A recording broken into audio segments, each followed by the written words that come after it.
program, and the main speaker ended by militantly reciting Malcolm X's famous phrase, "the ballot or the bullet."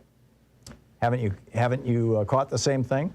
X, most fresh of all thinkers, is being turned into the equivalent of Lenin or Mao's corpse on ceremonial display. For when X threw down that slogan a generation ago, it was then timely and on point. Black people were struggling for freedom against colonial conditions, and most had neither the ballot nor the bullet. The militant question was which would be picked up.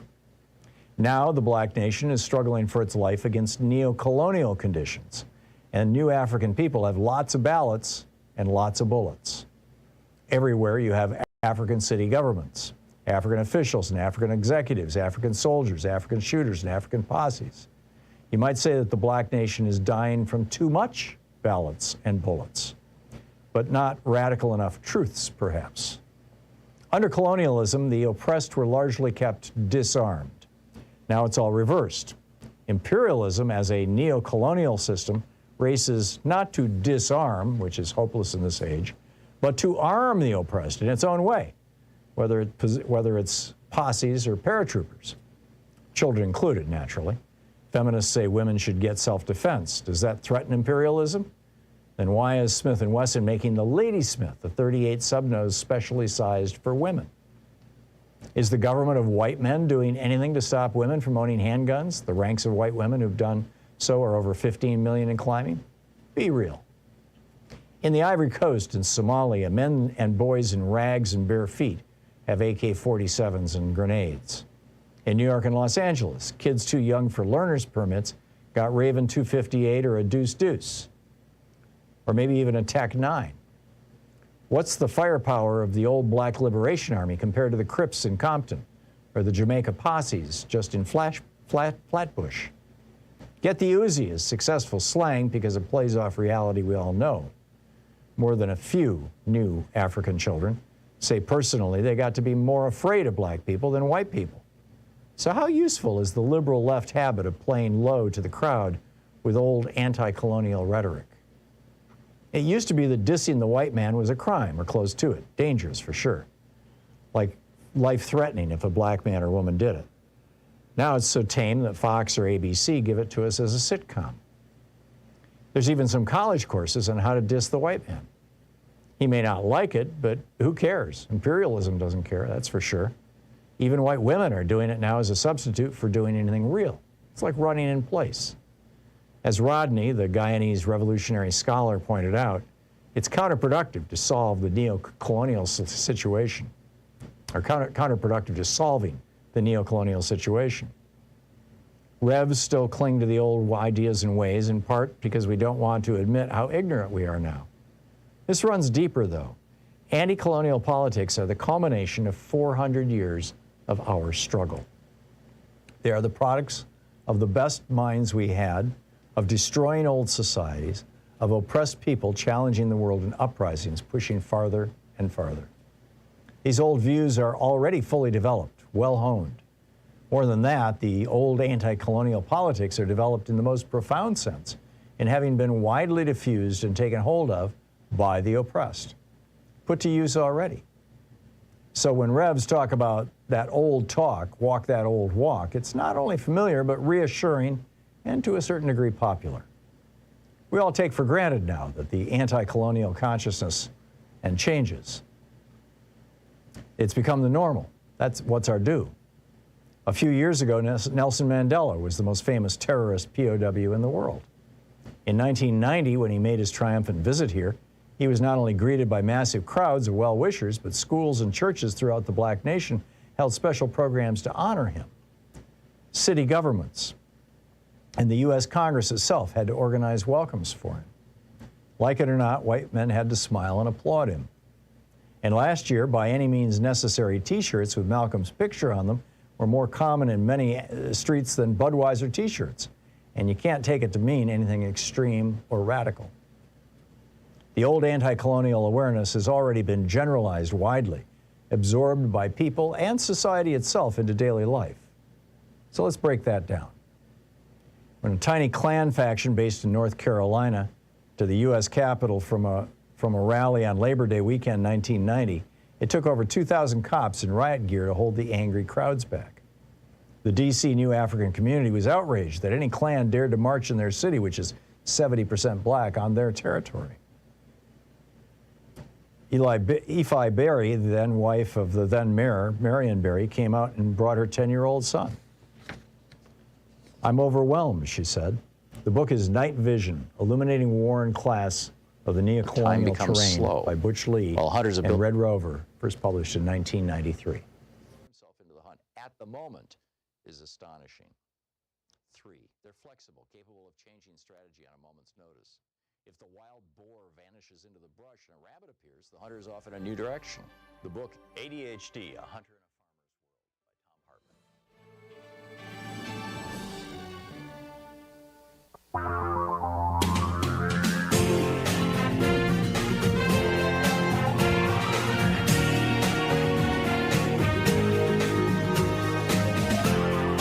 This is the Thom Hartmann Program.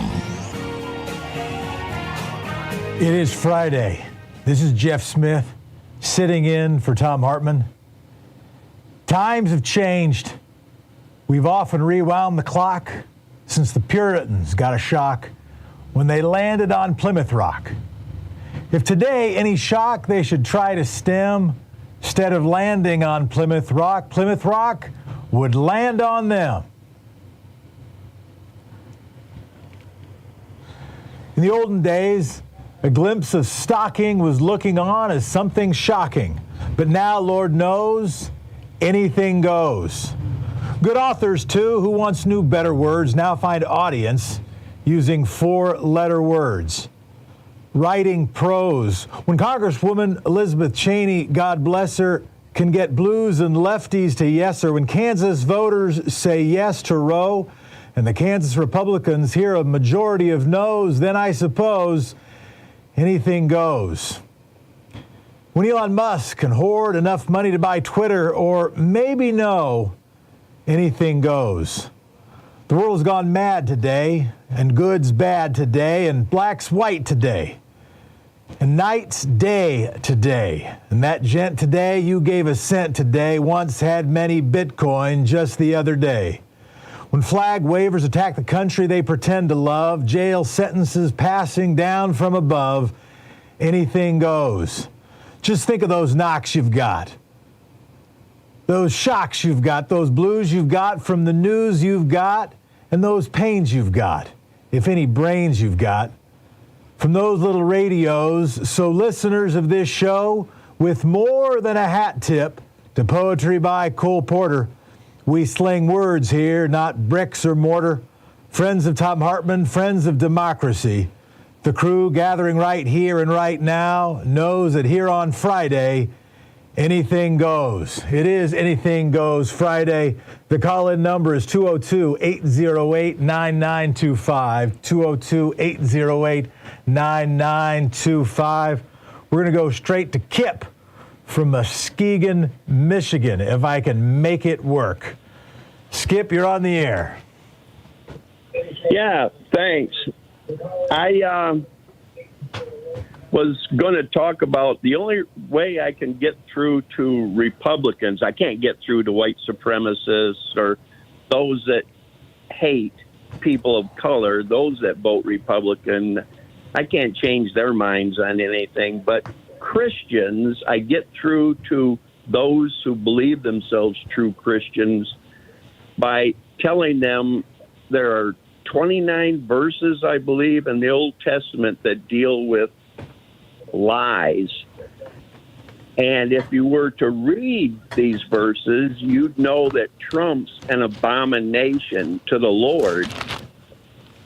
And I tell these people, you got to start looking, finding the truth, because you're voting for a party that isn't the party of old that your parents voted for. Ronald Reagan, when he came in office, these people changed. And so you better start looking at them. My next door neighbor, her husband graduated with D.L. Moody. And she says, well, I just don't know who to vote for. I said, vote for a Democrat. I will I say, said, look at them. I will say, Skip, thank you so much for the call. Our first call, Anything Goes Friday. By the way, it is still hashtag Democracy Summer because it's August after all. So you know it's got to be Hot Democracy Summer. What are you doing for Hot Democracy Summer? What's something you want to plug? Something that's good out there that people should engage in, or something that people should be aware of? The call-in number 202-808-9925, 202-808-9925 to reply to Skip. Agree, of course, very strongly. If you look at the civil rights movement, if you look at the women's suffrage movement, these weren't things merely built in secular fora. These were movements built in Protestant churches. The switch, the tension between premillennialists and postmillennialists, the argument of whether Jesus' second coming will come after 1,000 years of peace and prosperity, a belief which motivated people who believed in the second coming to work hard so that the world could experience 1,000 years of peace and prosperity, that good works were necessary to yield salvation, who gave way, particularly in the South, who said, no. Jesus will come when everything is horrible, and therefore we can be relatively agnostic, to use a pun, about the state of the world. We need no good works. We don't need to worry about being stewards of the land, by curing the sick, by helping the poor, because if everything's burning down, that is when it's most likely that Jesus Christ will come back. The tension within, and that, of course, theology, that strain of Christianity used to justify Jim Crow, used to justify slavery, used to justify atrocities, because if the only way to reach salvation was to make sure we treated all of fellow humanity correct, well, pretty hard to justify what was happening in the South at the time of that religious tension. No question that if we were going to reach a supermajority of pro-democracy feeling in the United States of America, that's not going to happen because of merely one religious strain or one atheist strain. It's going to take a relatively big pro-democracy tent. Let's bring on Carol. Carol from Pennsylvania. How you doing, Carol? Hi, how's my favorite wordsmith this morning? It's good to see you. Well, that's very kind. I appreciate it. I'll send you the money we promised later to offer that kind plug. Go ahead, Carol.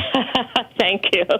Yeah, I think that the people, this isn't what I called about, that the people have clearly not read their Bible very well, because it states clearly that no one knows when Jesus is coming, not even the angels in heaven, and not even Jesus himself. Only God himself knows when the second coming will be. And if they read it, that's what it says. I'm a good reader. Well, I appreciate that, Carol. But that isn't why I called. Go ahead. This anything goes is starting to really be upsetting. Those of us who are of a certain age, let's say, and have, followed the news for many years and remember our history, are having a lot of problem with what's happening right now. And anything goes is very upsetting. Like, for example, last night, CPAC, which is Trump and that bunch of hard-right Republicans, actually had Viktor Orban as their main attraction and their main speaker. And so apparently that is their new role model for the Republican Party.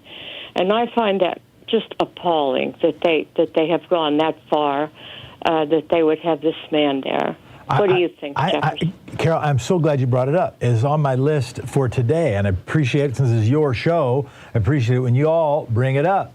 So right now, I believe there is an opportunity. I believe there's an opportunity for pro-democracy coalitions, for people who believe that we're stronger together than we are apart, who believe that it is our opportunity and duty to one another to make the world a little bit better rather than a lot worse, to try to work to bend the arc of history, the arc of the moral universe towards justice. I believe there is an opportunity right now to link those ideas to the best of patriotism, a patriotism that is rooted in redemption, that recognizes that no country, certainly not this country, has lived a perfect history or anything close to it, but that we should work towards a more perfect union. The idea of redemptive patriotism, of a powerful pro-democracy love for where we live and who we are, and a system of government that we can make better, that there is an opportunity now for pro-democracy forces to be strong patriotic forces. And I believe that one of the reasons that is such an opportunity is not only what we've been talking about for the last several years about Vladimir Putin and Russia, but also this love affair by the right wing, by conservative forces of Viktor Orban. That if you look at what Viktor Orban has done in Hungary, that trying to take away critical precepts of democracy, trying to use racist nationalism as a substitute for majoritarian ideals, it's one of the reasons there's an opportunity. There's a chance for a great good, and sometimes that's by, I don't know, overstate the case, by fighting evil. You're listening to the Thom Hartmann Show. This is the Thom Hartmann Program. This is the Thom Hartmann Show. I'm Jeff Smith, 202-808-9925.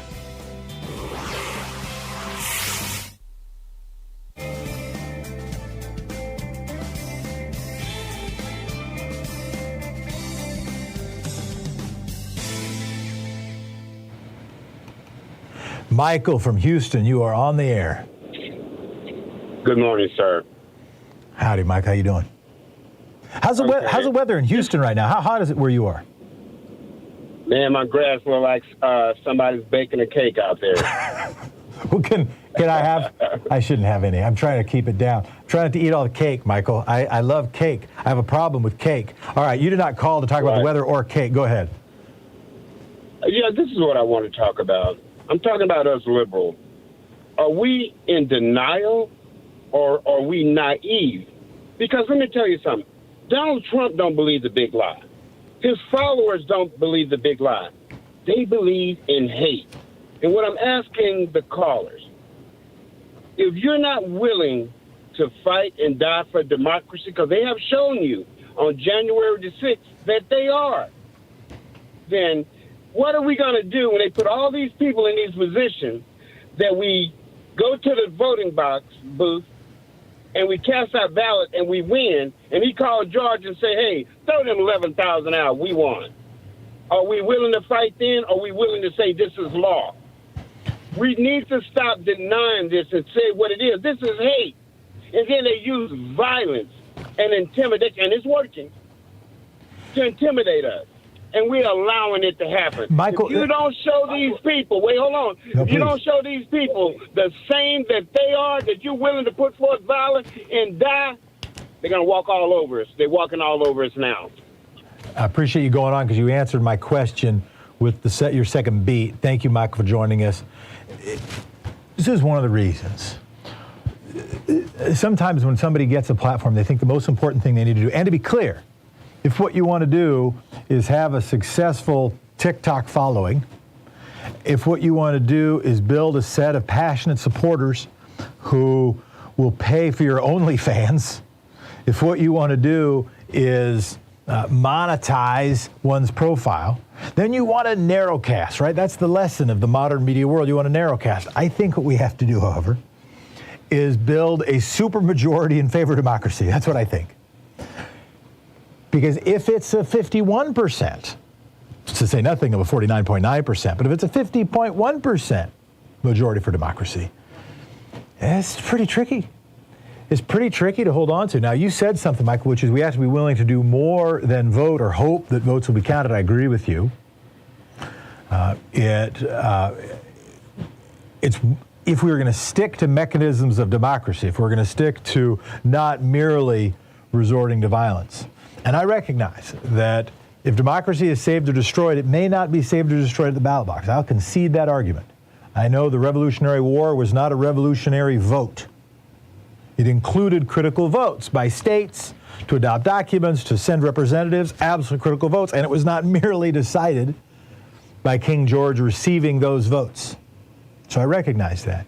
At the same time, I want to empower as many of the small d democratic tools as we possibly can. Use all of those levers that we possibly can. Use peace as much as we possibly can. Use the lessons of Martin Luther King Jr. as best as we possibly can. Use the lessons of Gandhi as best as we possibly can, which are not lessons of weakness, but are lessons of moral strength and lessons that when the world is watching, the team that looks like it should lead morally is the team that over time, even if, and maybe especially if they're willing to undergo pain and discomfort, can ultimately win. It's an ongoing discussion. You're listening to the Thom Hartmann Show. You're watching the Thom Hartmann Show. If I look different today, it's because my name is Jefferson Smith. Thanks for being with us.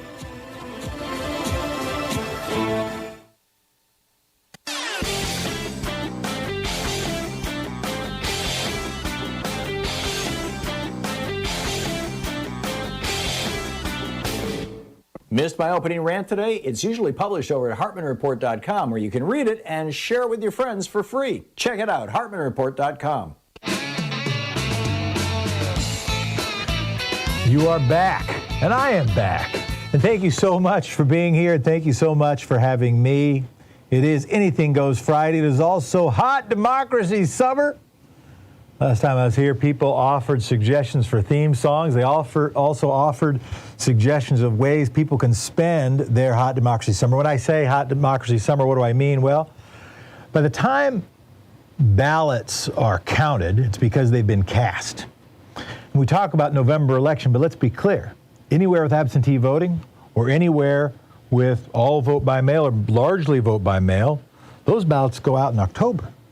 Those decisions get made certainly no later than October. Often it's September. And very often the work that needs to be done, well, I say very often, that's an understatement. It has to have been planned and done before September. In fact, it happens in August, and now is August. So if you want a pro-democracy November, you need a hot democracy summer. So what are you doing for Hot Democracy Summer? 202-808-9925. Steve from Sebring, Florida. There was a Chrysler by that name, as I recall. Steve, how you doing? Fine. I wanted to call because I just finished reading They Want to Kill Americans by Malcolm Nance. And he paraphrases Ulysses S. Grant, our 18th president, a Republican who wanted to tax churches. And this is what Grant said. If we are to have another contest of our national existence, I predict that the dividing line will not be Masons and Dixons, but between patriotism and intelligence on one side and superstition, ambition, and ignorance on the other. If that doesn't describe Trump's insurrection, what does? Steve, I appreciate that. Could you send us, you can either do it on the Twitter, I'm at Jefferson D. Smith on Twitter, or if you could send us that quote, it's from the Malcolm Nance book, I appreciate it. It's really useful. Really useful, but thank you for calling in with it, man. Yeah, I'll stay on the line. Great. We'll put you. Okay, yeah, I'll give it to the girl.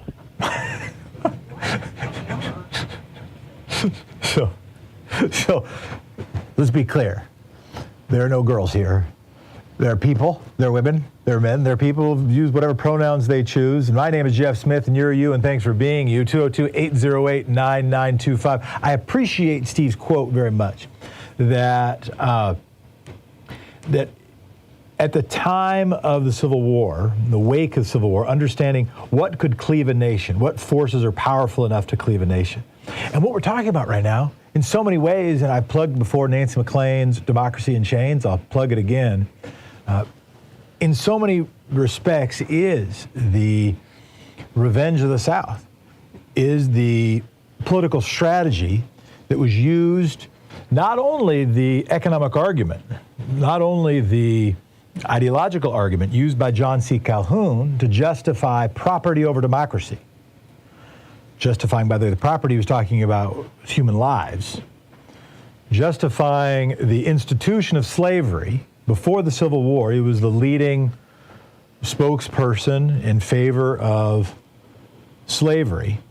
But then also the ideology adopted by the, now what we would describe sort of as right-wing economic movement, again, saw its resurgence during Brown versus Board of Education to make the case for the privatization of schools. The rise of religious schools at that time, to be clear, was not a rise of religion. It was a rise of wanting to make sure that white kids of racist Southern parents could keep their kids in all-white schools. And if they couldn't do that in public schools, they would do it in parochial schools. They would do it in religious schools. And so all those 1950s founded era religious schools in the South and some other places, to be clear, they were a response. They were a response to desegregation of schools. That we are still living in the tension of one of this country's greatest sins, probably tied for its greatest sin. Others might include treatment of Native Americans is tied for our other greatest sin as a nation.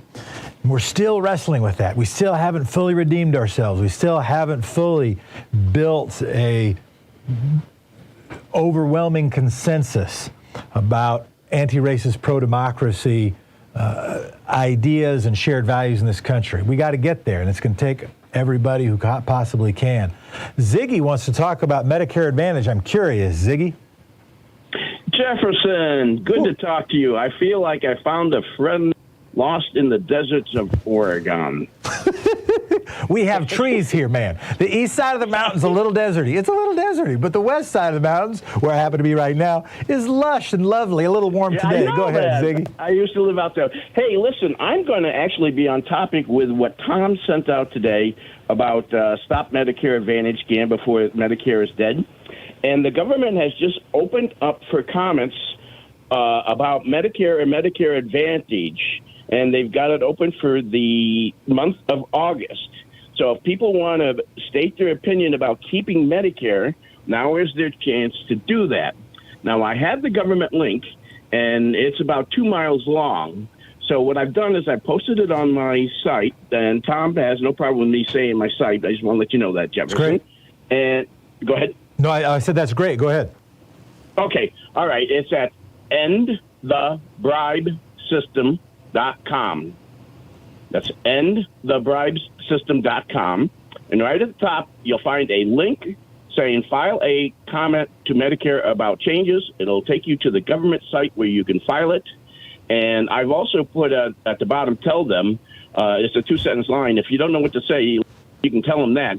But I already filed mine, and I read Tom's email today, and I wish I had read it before I sent it, because I would have included a lot of his comments in that, had I known that. Well, I appreciate that. And people can check it out. You can check it out on the website. Probably you can check it on the Twitter feed. You can also check it out on the website that Ziggy plugged. Ziggy, thanks for the kind words. Thanks for being here. And that's a pretty appropriate use of Anything Goes Friday. We'll be back just in a moment. Thanks, everybody.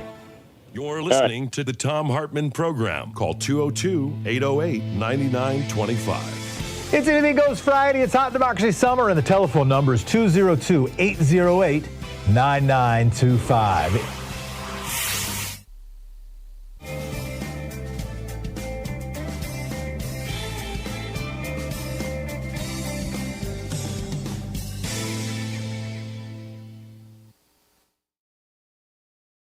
Our book today is America on Fire by Dr. Elizabeth Hinton. The subtitle, The Untold Story of Police Violence and Black Rebellion Since the 1960s. I'm reading from the introduction. On a cold Monday at the start of February, Joseph McNeil, Franklin McCain, Ezell Blair Jr., and David Richmond sat down at a whites-only lunch counter at Woolworth's in Greensboro, North Carolina. A waiter refused to serve the young men and suggested they order takeout instead. The four North Carolina A&T students remained at the counter. The store manager approached and asked them to leave. Still, they did not move. A police officer arrived, slapping his nightstick in his hand in an attempt to intimidate. Rather than allow the students' offense against Jim Crow to continue, the manager of the store closed the store for the day. 24 black students returned on Tuesday. Over 50 black students and 3 white students participated in the sit-in on the next day, Wednesday, February 3rd, 1960. News of the protests spread, and soon the sit-in movement had expanded to 55 cities and 13 states. By April, over 50,000 students were involved. Conceived and organized entirely by young people, the sit-in movement ultimately led to the founding of the Student Nonviolent Coordinating Committee, SNCC, which was run by activists such as John Lewis and Stokely Carmichael. As a Fisk student, Lewis participated in the sit-ins in Nashville, Tennessee, and he would go on to steer the Freedom Riders in the summer of 1961 and speak at the March on Washington in 1963. Carmichael joined the sit-in movement as a high school student and would famously call for Black Power at the SNCC rally in Greenwood, Mississippi in 1966. Together, Lewis, Carmichael, and tens of thousands of other young black Americans signaled that their generation was prepared to risk their lives for freedom and equality. From Greensboro onward, the sit-ins helped build momentum and support for racial justice. The students in Greensboro engaged in a nonviolent protest to demand full integration, the right to vote, equal educational opportunities, decent jobs, protection against white supremacist terrorism, and an end to police violence. These were the central aims of the civil rights movement more broadly. By the end of the decade, black students at North Carolina A&T State University were still protesting, but now they were destroying property, assaulting police officers, and shooting in the direction of law enforcement, if not coming close to killing cops in self-defense. In May 1969, after black students at Greensboro's James B. Dudley High School were arrested, brutalized, and tear gassed by police during a series of protests against arbitrary disciplinary measures, A&T students came to the teenagers' defense. The confrontations between local police and black high school and college students led authorities to call the National Guard to A&T's campus, unleashing violence and repression that ended in the killing of sophomore Willie Grimes. A pivotal stop on the road to the Civil Rights Act of 1964 and the Voting Rights Act of 1965, by the end of the decade, Greensboro was a site of sustained violence. It was far from unique in this regard. Between 1964 and 1972, but especially between 68 and 72, the United States endured internal violence on a scale not seen since the Civil War. Every major urban center in the country burned during those 8 years. Violence flared up not only in archetypal ghettos, including Harlem and Watts, and in majority black cities such as Detroit and Washington, D.C. It appeared in Greensboro, North Carolina, in Gary, Indiana, in Seattle, Washington, and countless places in between. Every city, small or large, where black residents lived in segregated, unequal conditions. In the North and the South, the East and the West, the Rust Belt and the Sun Belt, black people threw rocks and bottles at police, shot at them with rifles, smashed the windows of businesses and institutions, hurled firebombs, and plundered local stores. These events, what we commonly call riots, or what people who are to the left of center sometimes refer to as civil disturbances, caused hundreds of millions of dollars of property damage. Most immediately, they shaped the lives of the store owners whose businesses were destroyed, of the parents who lost their teenage sons to the police, and of the firefighters and cops who were harmed or killed. But ever since, Americans have been living in a nation and a national culture created in part by the extreme violence of the 1960s and the early 1970s. The aftershocks of that era have, at times, taken the form of mass violence to which all Americans have been witness. In Miami in 1980, in Los Angeles in 1992, in Cincinnati in 2001, and in more recent years, in Ferguson, Missouri, Baltimore, Maryland, and Minneapolis, Minnesota. The enduring impact of the violence of the 60s and 70s has been felt more regularly and more acutely by black people in American cities who faced new policing practices that emerged under the banner of the war on crime. The routine stop and frisks that attacked people's dignity, the breaking up of community gatherings, the presence of armed, uniformed officers in the hallways of under-resourced public schools, and more. Such strategies help repress mass violence as a regular phenomenon, but they ironically made further riots inevitable. Those strategies remain in place today. The book, America on Fire.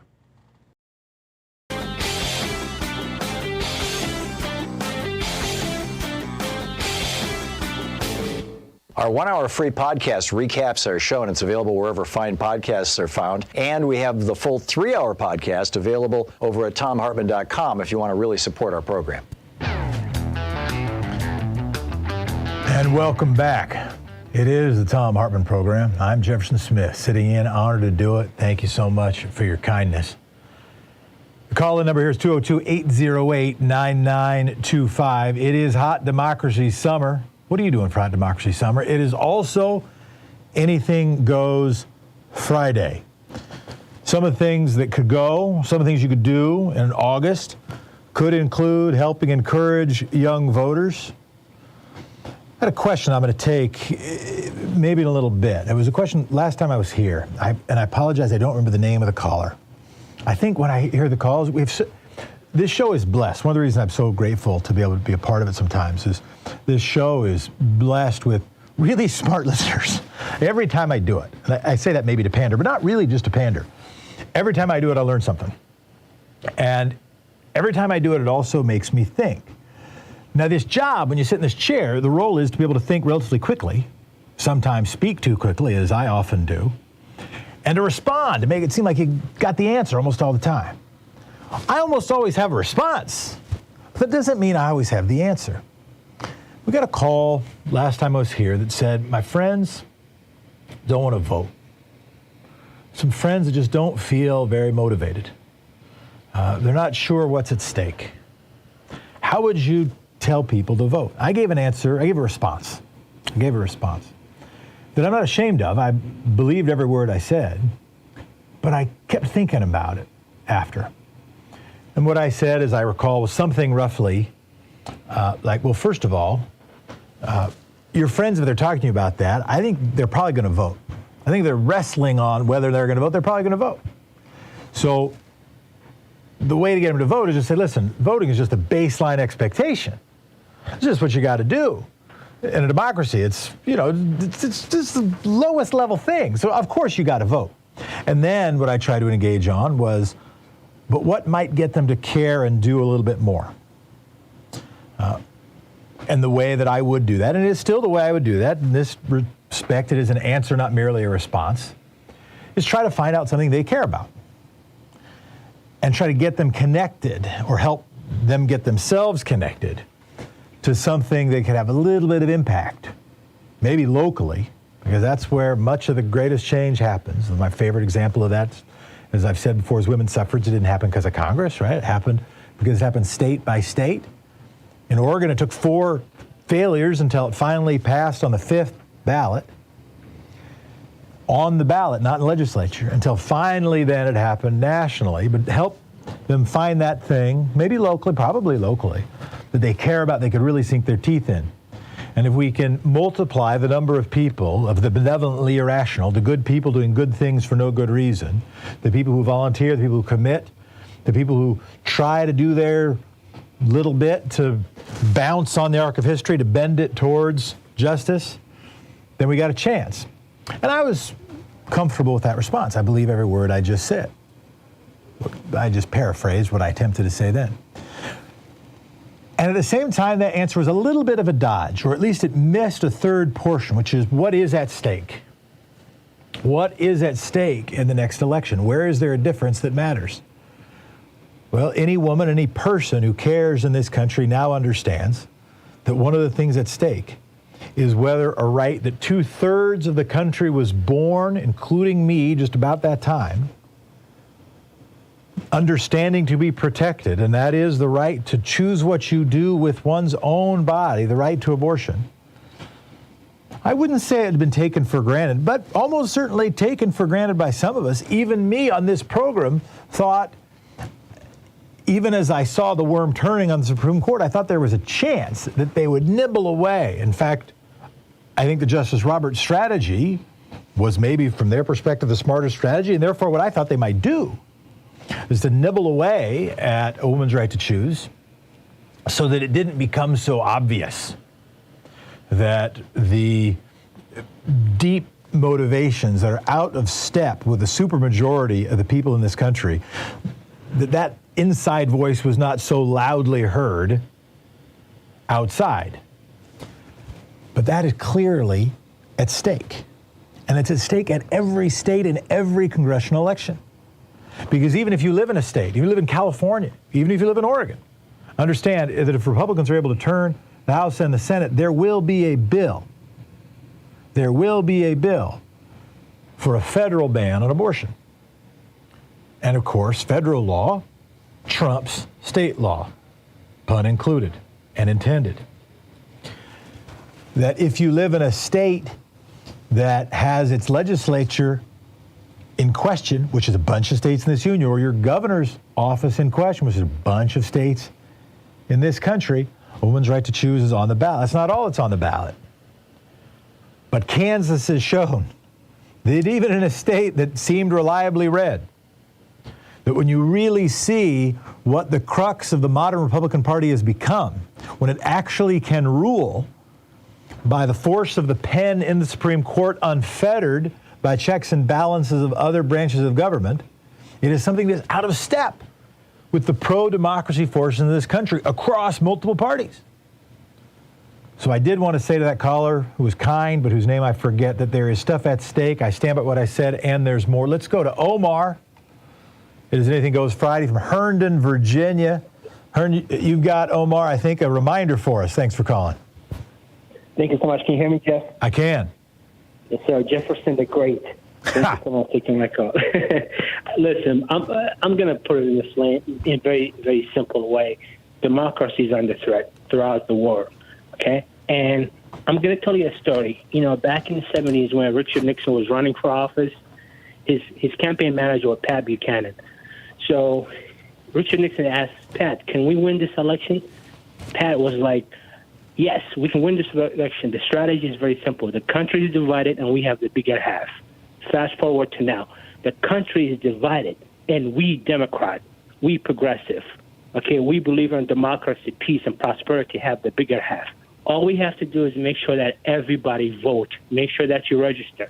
Make sure that you're not a victim of all these Republican tricks that they've been doing, such as caging and just eliminating names and all type of different things. Make sure every 60 days you check to make sure that you register all your registration in order, where you're supposed to vote, your precinct has not been changed. Simple as that. The country's divided, and we have the bigger half. What say you, Jefferson the Great? Thank you. So first of all, I am Jefferson, like the story of the country, attempting to be redemptive. I'm sure trying to do my best, trying to fill my role, trying to make sure that Tom can occasionally take a vacation, and who is deeply grateful for Joyce, who is our call screener, who is also a published author, to Nate and to Sean, who make this show run, and grateful maybe most of all to all of you. But I won't merely dodge the question. So I don't think it's an overstatement. It is any politician, anybody running for office, any activist, anybody who's ever been on a phone bank, anybody who's ever tried to win an argument at a cocktail party or in front of a water cooler, if those things still exist. Anybody who's attempted to make a tweet that had many likes. Anybody who's tried to sit in the show of a TikTok, or is that how you say it? I don't know how to say it, of a radio show, I know how to say that, or a TV show. There is a great temptation for overstatement. Because nuance is hard to sell. Because nuance is very hard to get clicks. Because specificity and accuracy and a commitment to trying to figure out the hard part, not just to rush to the easy part, that's hard. And it's hard to rise above the din. I hope one of the reasons I so honor the chance to be a part of this conversation is that because we're not only after 45-second TikTok videos, because we're not only after clickbait, because we have time to talk to one another, and at least you're gracious enough to give me some time to talk to you and hopefully not merely at you, we have the opportunity to get into a little bit of nuance, right? To get a little more detail, get a little more accuracy, get a little more accurate, to cleave a little bit to the hard part and not merely to the easy part. We won't always hit that mark, but we have the opportunity to do it, and therefore I think we have the obligation to at least try some of the time. All of that said, I don't think it is an overstatement, as Omar said, that democracy is at stake. That we can't take it for granted. That it is a fragile, precious thing. And we don't even have to cite January 6th, although we should. And we don't even need to cite that Viktor Orban, the leader of Hungary, who is engaged in anti-Semitic vote baiting and anti-Muslim vote baiting and anti-LGBT vote baiting, in undermining freedom of the press when one of the more critical radio outlets, or maybe it was a TV outlet, maybe it was both, was going after him. They lost their license, and he handed the license to somebody who was pro his regime. That's scary stuff. And when they are lionized at the leading conservative political action conference in the country, when he is given that stage and everybody cheers, that's who we've got to be like. When the leading right-wing television personality embraces a foreign leader, to say nothing of Vladimir Putin, when at least my Republican grandfather, I could trust him to be a patriot. Liz Cheney, I can trust her to be a patriot. When now the right-wing ideology is trumping, and I use that word intentionally, patriotism, democracy can't be taken for granted. We'll be back. You're listening to Thom Hartmann. Visit thomhartmann.com for audio and video archives. You are listening to Thom Hartmann, at least sort of. Call in number 202-808-9925. Anything Goes Friday.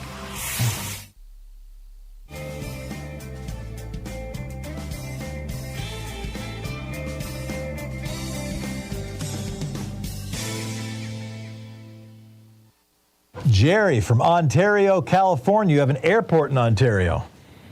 Yes, sir. We got one. They got it back from L.A. and we're glad to get it back. No, it's a handy place to fly into. I used to go fly in there. My brother's best friend moved away to Ontario, and that's when I learned the town existed.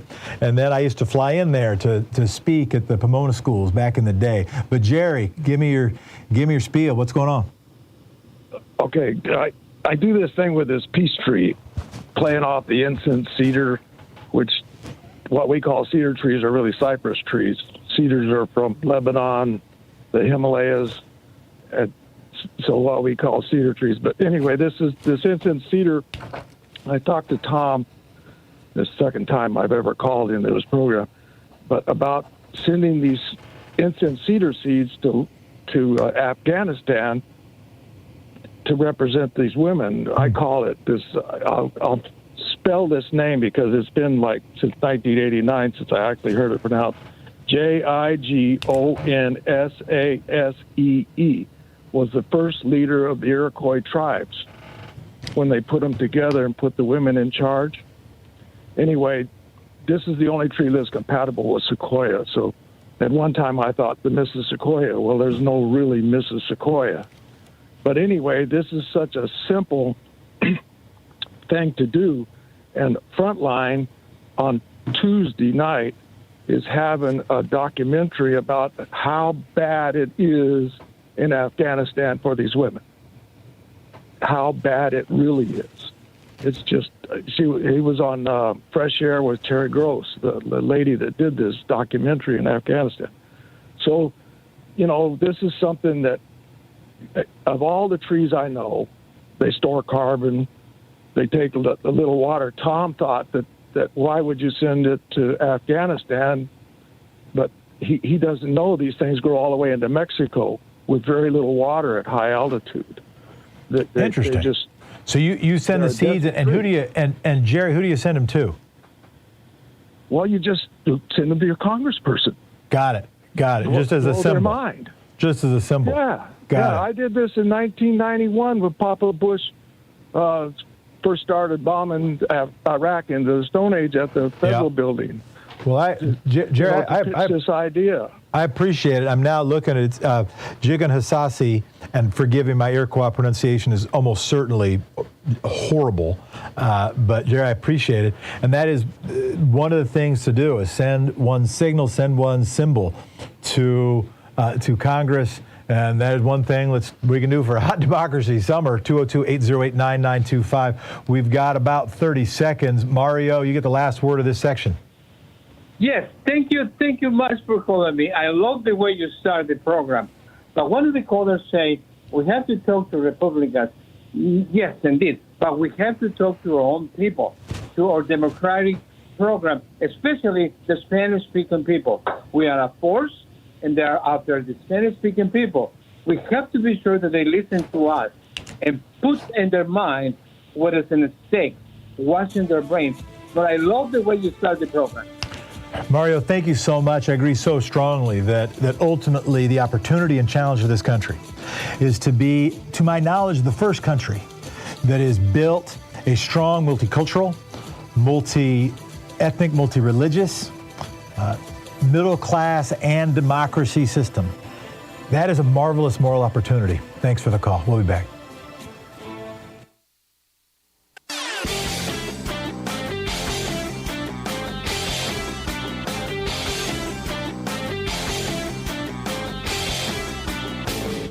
Hey, I've got a new book out. It's called The Hidden History of Big Brother in America, How the Death of Privacy and the Rise of Surveillance Threaten Us and Our Democracy. Available wherever you find fine books.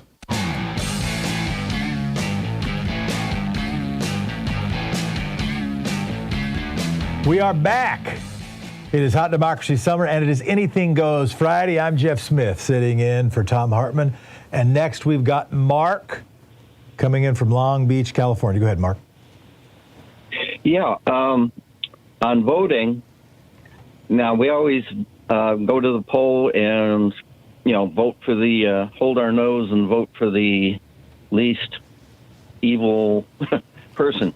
However, if we were to have at the end of the ballot an opinion section where you could say, abortion, pro or con, and voting rights, pro and con, and you could actually get the individual's opinions that's doing the voting, then the politicians being elected would be able to go back and mine the data and see what their actual constituents think. And that's my idea.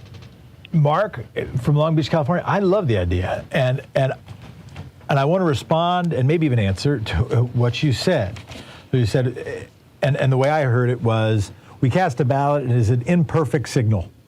It is an imperfect lever. We have a yes or no. And on one hand, I would say, I only cry about that a little bit because I recognize the number of people in this world who agree with me 100% of the time are wearing my pants. And that's not because there's somebody out there, sort of wearing my pants. It's because it's me. So I'm always voting for somebody who agrees with me more rather than less relative to the other candidates in the race. There is no, perfection does not exist. And by the way, it wouldn't change even if each of us put ourselves on the ballot. None of us is perfect. But I don't merely want to dodge what you said because I think you're onto something, but something else it brings up. It's one of the reasons why lovers of democracy, I think, have to now really engage the question about alternative voting systems.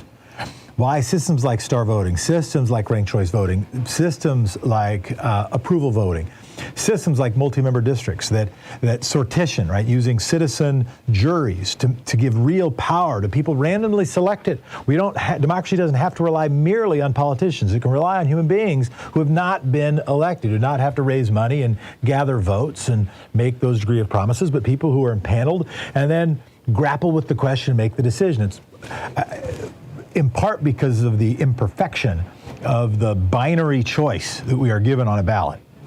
That's why I think that any lover of democracy has to at least embrace the question and probably embrace a number of reforms about how we can make a more perfect democracy to get a more perfect union.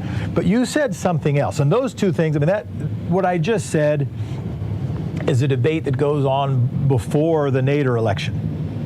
But you said something else that I think is powerful and interesting, which is, could we use the tool of the ballot, or maybe another tool, to gather input from voters beyond just their vote?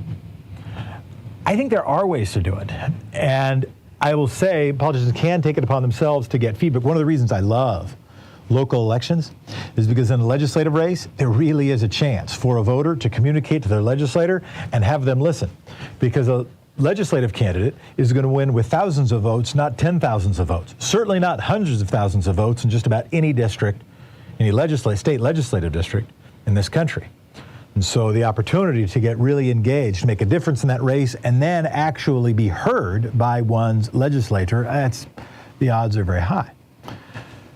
And you could have a mechanism that allowed your elected representative to hear feedback beyond just the binary vote. I like that idea. I'll give you another one. I'll give you one even wackier. And that is have a small portion of a self-directed tax that have some portion, either 1%, 10%, 0.5%, 20%, or a voluntary tax. People say, hey, I want to kick in more. And I know some of my pro-government folks get nervous when anything about taxation is voluntary, and I understand why. But whether it was just a piece of it, and I know this makes some people, particularly who are entrenched within the current bureaucracy, makes them nervous. And I acknowledge that, and I think it's a fair argument. But it's Anything Goes Friday, so this has got to be within the category of anything goes. So I'm going to go even wackier. that you give people a chance to self-direct a small portion of their of the income tax that they are either required or they opt in to pay a little bit extra, sort of a first citizen decision to help government programs, and put that on the tax ballot, so we could actually hear from people what people wanted to fund. And I think that could be useful to gather information. I think that could be useful to send signals by human beings and to listen better as government, as sort of power wielders within democracy. But I also think one of the things we've got to do in our democracy is we've got to give people more power. And we certainly have to make them feel that they have more power. Because if we're going to fight for this, caller earlier said, listen, if we're going to have democracy, we're going to have to be willing to do more than just vote for it. All right. Well, if you take the hint, if we're going to have to fight for democracy at some point, we got to believe it's actually manifesting good stuff, that it's better than the other, even worse systems, and the more power we can give people, I think helps with that. We got about 45 seconds left. Chris has been waiting patiently from Littleton, Colorado. Chris, you got the last word this segment. Chris? Uh-oh, Chris. David, you got 30 seconds before the break. Well, I had a longer topic than 30 seconds, but Alex Jones has made an industry of lies. So I'd like to raise the issue about lawsuits for damages for those lies that have extended for 10 years. And when you think, like Tom does fundraisers every once in a while, think about Alexandria Cortez. She gets 200 death threats a day. She's got to pay security costs to fight against those lies. She should be suing the crap out of Alex Jones for propounding lies. And same with Trump. He propounded a lie for a year and a half that he actually won the election when he knew he didn't win. And the idea that he would create an industry of lies, they should be countersued. David, appreciate the point. We'll get back to it. You're listening to Thom Hartmann.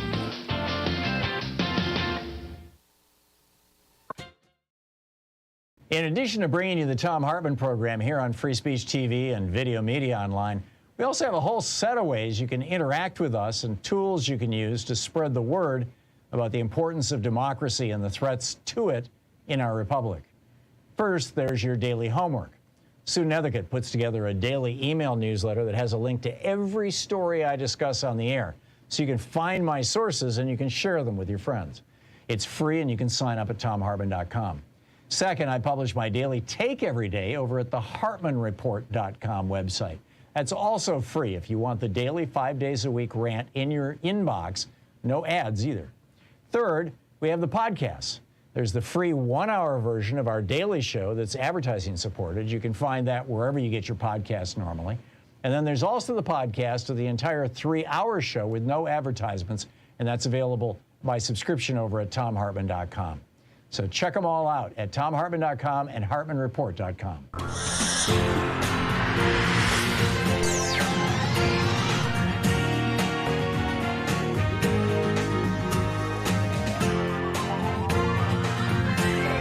We take life back!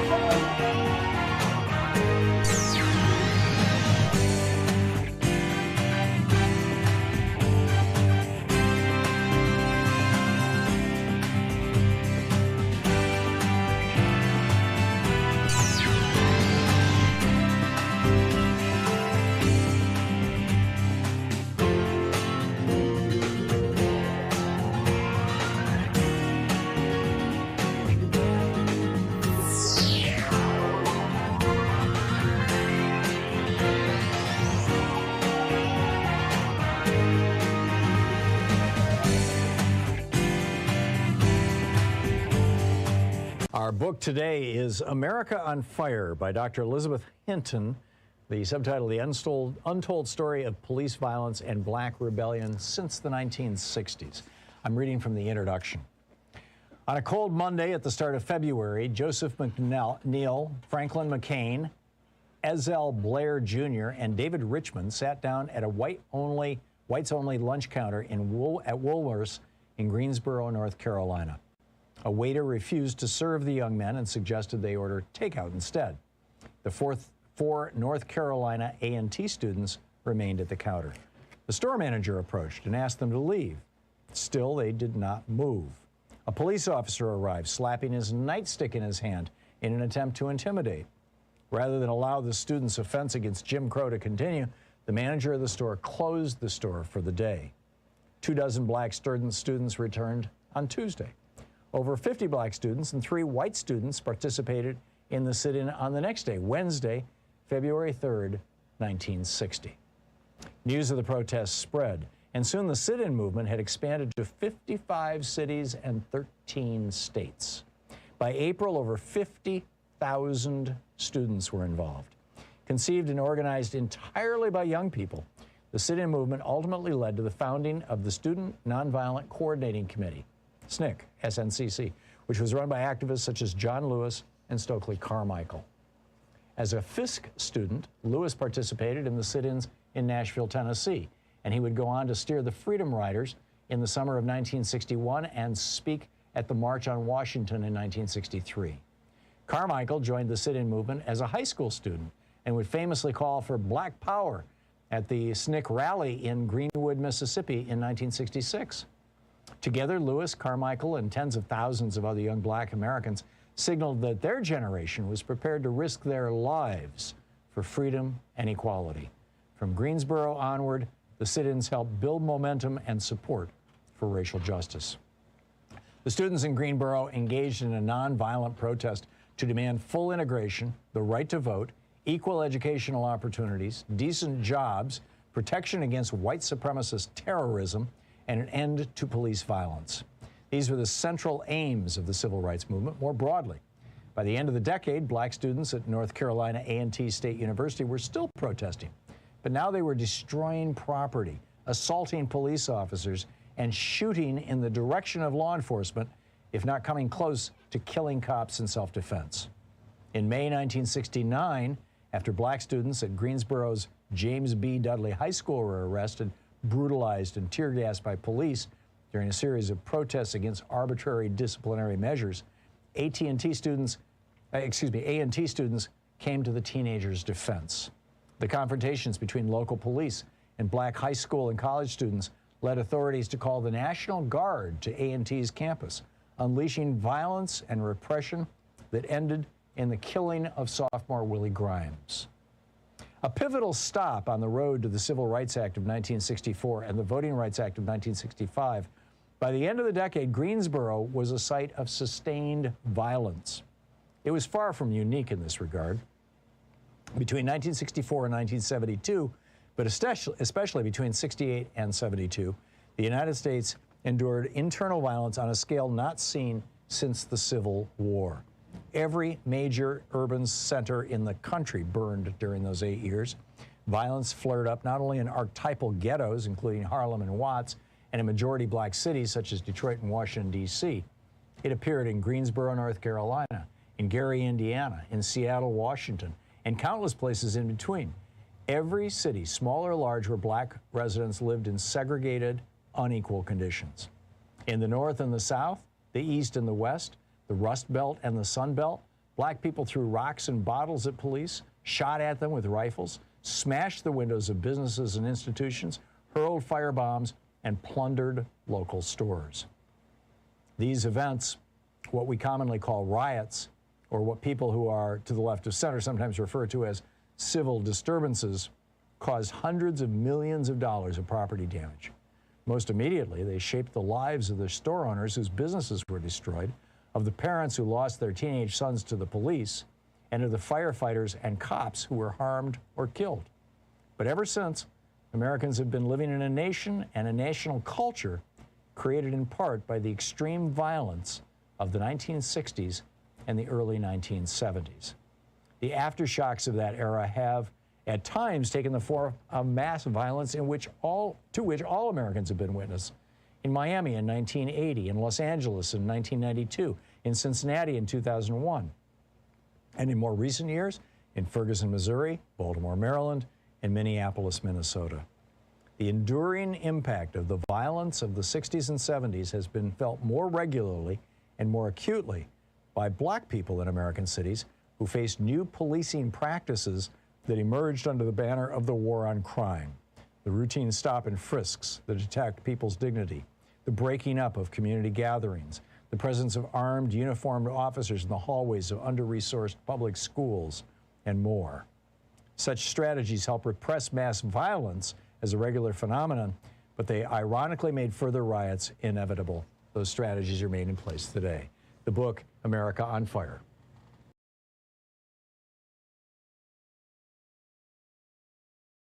By Jeffrey Sterling.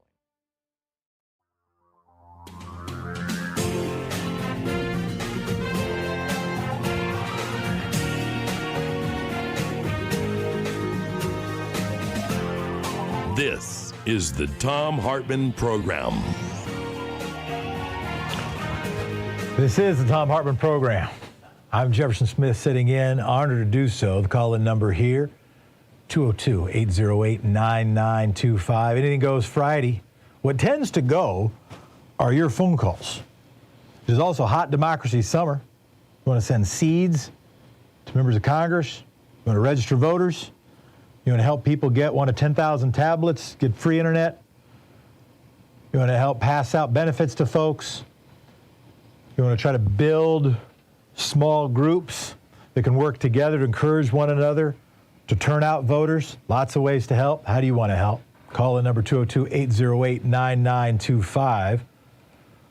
We've got somebody from Philly who wanted to call in about ranked choice voting. Your name didn't come through, but your topic did. Go ahead. Hi, yes, Noel here. Is your name Noel? No, yes. Forgive me, Noel, I have to say I'm sorry. I thought when your name came through, it meant that your name hadn't come through. I'm embarrassed. I apologize. The floor is yours. It's fine. It's fine. So you mentioned earlier about ranked choice voting, right? Let's get a practical example of how this could have affected America in motion. So let's turn the clock back to 1912, the United States presidential election. Anybody who knows of the Bull Moose Party probably knows where I'm going with this, but let's break this all down. So we had Woodrow Wilson of the Democratic Party, Theodore Roosevelt of the Progressive or Bull Moose Party, and then we had William Howard Taft of the Republican Party, back when Republican meant far different policy positions. So we had Theodore Roosevelt and William Howard Taft proposing very similar, if not adjacent, policy positions, whereas we had Woodrow Wilson on the very opposite end of the spectrum. So you had Theodore Roosevelt win 27.4% of the vote. You had William Howard Taft winning 23.2% of the vote. But then you had Woodrow Wilson winning 41.8% of the vote. So let's consider the following, right?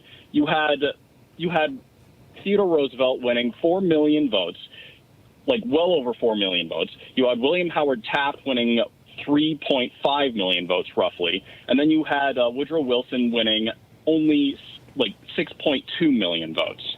So in a proportional ranked choice voting system, you would have had, say, people ranking the candidates as to who they prefer most, right? So Theodore Roosevelt would have been number 1, William Howard Taft would have been number 2, and Woodrow Wilson would have been number 3, ideally, right? According to over 7 million voters who voted for both Theodore Roosevelt and William Howard Taft.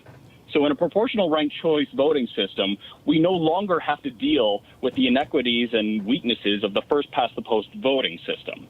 So when people say, I didn't vote in the year 2016 or the year 2020, they usually mean there was nobody that they could have voted for that would actually support the positions. Now, agree or disagree with them, it's their vote. But in a proportional ranked voting system, they can vote for the candidate that they want the most, and so they don't have to worry about somebody like Donald Trump winning in 2016 because, okay, fine. I voted for Bernie Sanders as my first position vote, but okay, I'll put Hillary Clinton as number 2 and then Donald Trump as like a very distant third, right? So in a proportional ranked choice voting system, as I reiterate, the weaknesses of the first past the post voting system evaporate, and we have a actual path for third parties to make a difference, right? There's a greater chance for third parties. Yeah. So what needs to be done is to nationally congregate and support a platform of passing a ranked choice voting system, whether it's on the state level, whether it's on the local level, or whether it's on the national level. But proportional ranked choice voting system has to come up, or we are going to deal with the weaknesses of the first past the post voting system again and again and again and again and again. Noel, thank you so much. Thank you so much for the call, as I said, in a moment of pander, but also a moment of honesty.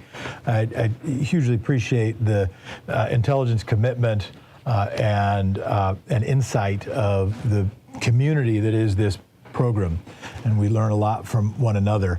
It's funny, for all the times I've thought about, heard about, talked about alternative voting systems, I hadn't applied it to what I view as one of the most important elections in American history, which was, in fact, in the early 1900s, not only Woodrow Wilson won, but also in that era when Taft, not only in that general election, but also when Taft got the Republican nomination, that transformation in the Republican Party, really moving its way, sort of in a Whig direction, away from the party of Lincoln, which opened it up after the Nixon Southern strategy to become the party it is now, right? Where somebody who was a progressive 100 years ago, or even a progressive 40 years ago, would have, different things they might pick from different parties.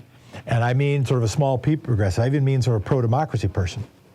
That we had a big sort in our political parties, and applying a system like approval voting or ranked choice voting or star voting or score voting, which are different systems I recognize, and I'll get to that maybe for at least a moment, would have changed American history. Would have changed certainly the future of the Republican Party. And I hadn't applied it to that election. That's interesting. But let me pile on to why I think we have to embrace the question of alternative voting systems. And the reason I say alternative voting systems is because I like the idea of states and municipalities testing different systems, right? Ranked choice voting has the greatest momentum right now, which is a good argument for people to galvanize around it. But I actually really like score voting or something like it, or a version of it, which is star voting, which it's basically like Yelp voting.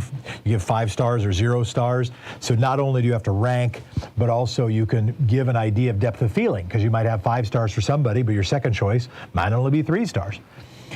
Nonetheless, they're both significantly better, as is approval voting, to the current system. And one of the reasons why I have been, and I was not a Nader voter, to be clear, right? I am not somebody who's gone to the ballot and said, oh, I just wish that I have never been somebody who felt that it was merely a selection of among necessary evils. I view most of the world as a selection of choices. Most of those choices I view as imperfect. But I've become really appreciative of efforts of people like you, Noel, based on not only the big sort of our political parties, but now the big sort of us geographically, and then which begat an even bigger sort of our political parties. This country used to basically be a 4-party system. A first-past-the-post system worked in this country in a 2-party context, when actually for much of the time we had 4 parties. You had the Democratic Party in most of the country, and then you had the Southern Democratic Party, which is probably the 3rd biggest political party in the country. Second biggest political party was the Republican Party. The 4th biggest political party were the Northeast progressive Republicans, now many of whom are Democrats. The people, in fact, who even helped elect Theodore Roosevelt to governor of New York and then helped ascend him to the presidency, or first the vice presidency, because that was the compromise. So if you look at presidential elections, so McKinley picks Roosevelt to unite the party. It's a sort of Taftian, it's the corporatist Republicans led by McKinley. They're in charge. That's one of the party, the second biggest party. And they get in cahoots with the Northeast Republicans, the progressive Republicans, the Rooseveltian Republicans, and they unite the party. Similarly, in a different election, the Northeast Democrat, John F. Kennedy, unites the party with the vice presidential selection of LBJ. And you have the Southern Democrats, sorta, and the Northern Democrats who are now united. The challenge is we've now had a big sort of our political parties. You don't have liberal Republicans anymore, and we're not calling Liz Cheney that. And you have Joe Manchin, maybe Kyrsten Sinema, but that used to be 20 of those kind of senators, not 0 to 2. So because of that, we do have to look more deeply at alternative voting systems. Thanks for that. We'll be back. This is Thom Hartmann Show, 202-808-9925. This is the Thom Hartmann Program. This is the Thom Hartmann Program. I said it so fast, I will now say 202-808-9925.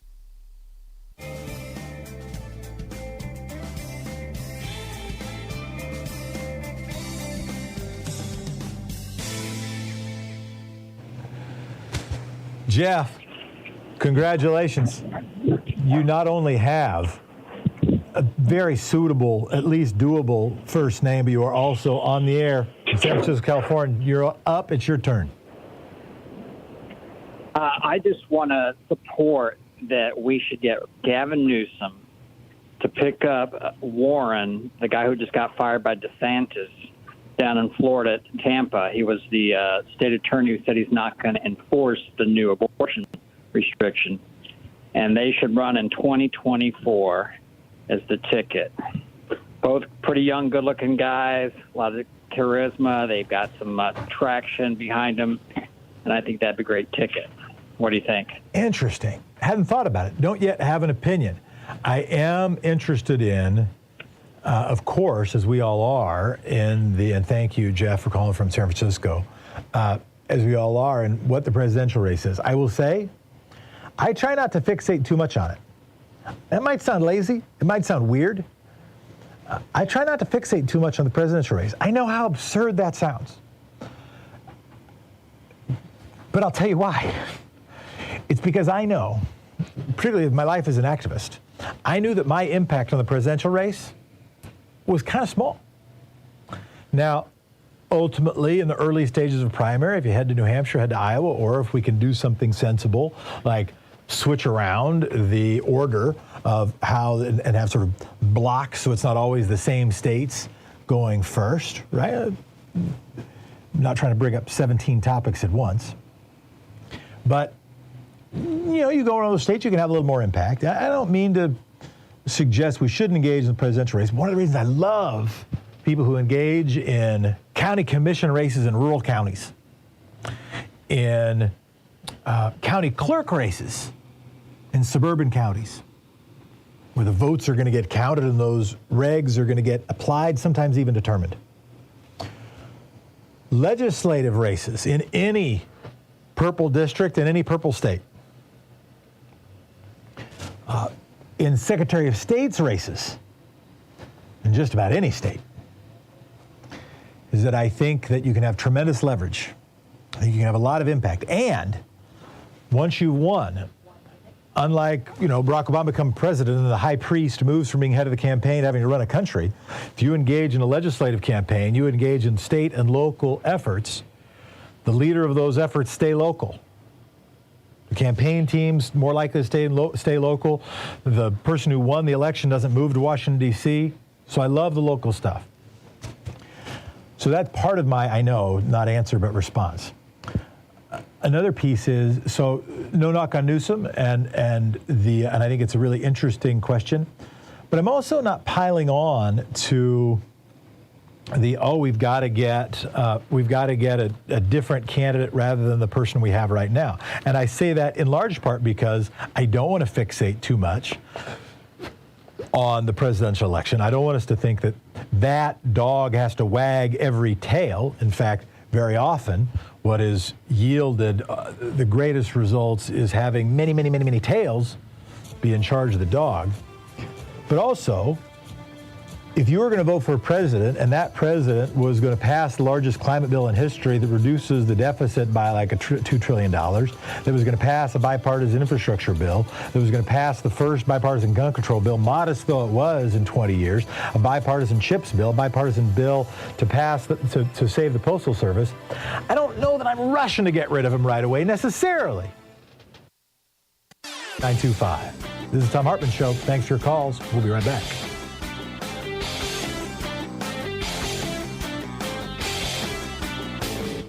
Change starts with you. You can be calling your Democratic or Republican representatives to let them know what you think by calling 202-224-3121. It's the Capitol switchboard. It'll get you right through to them.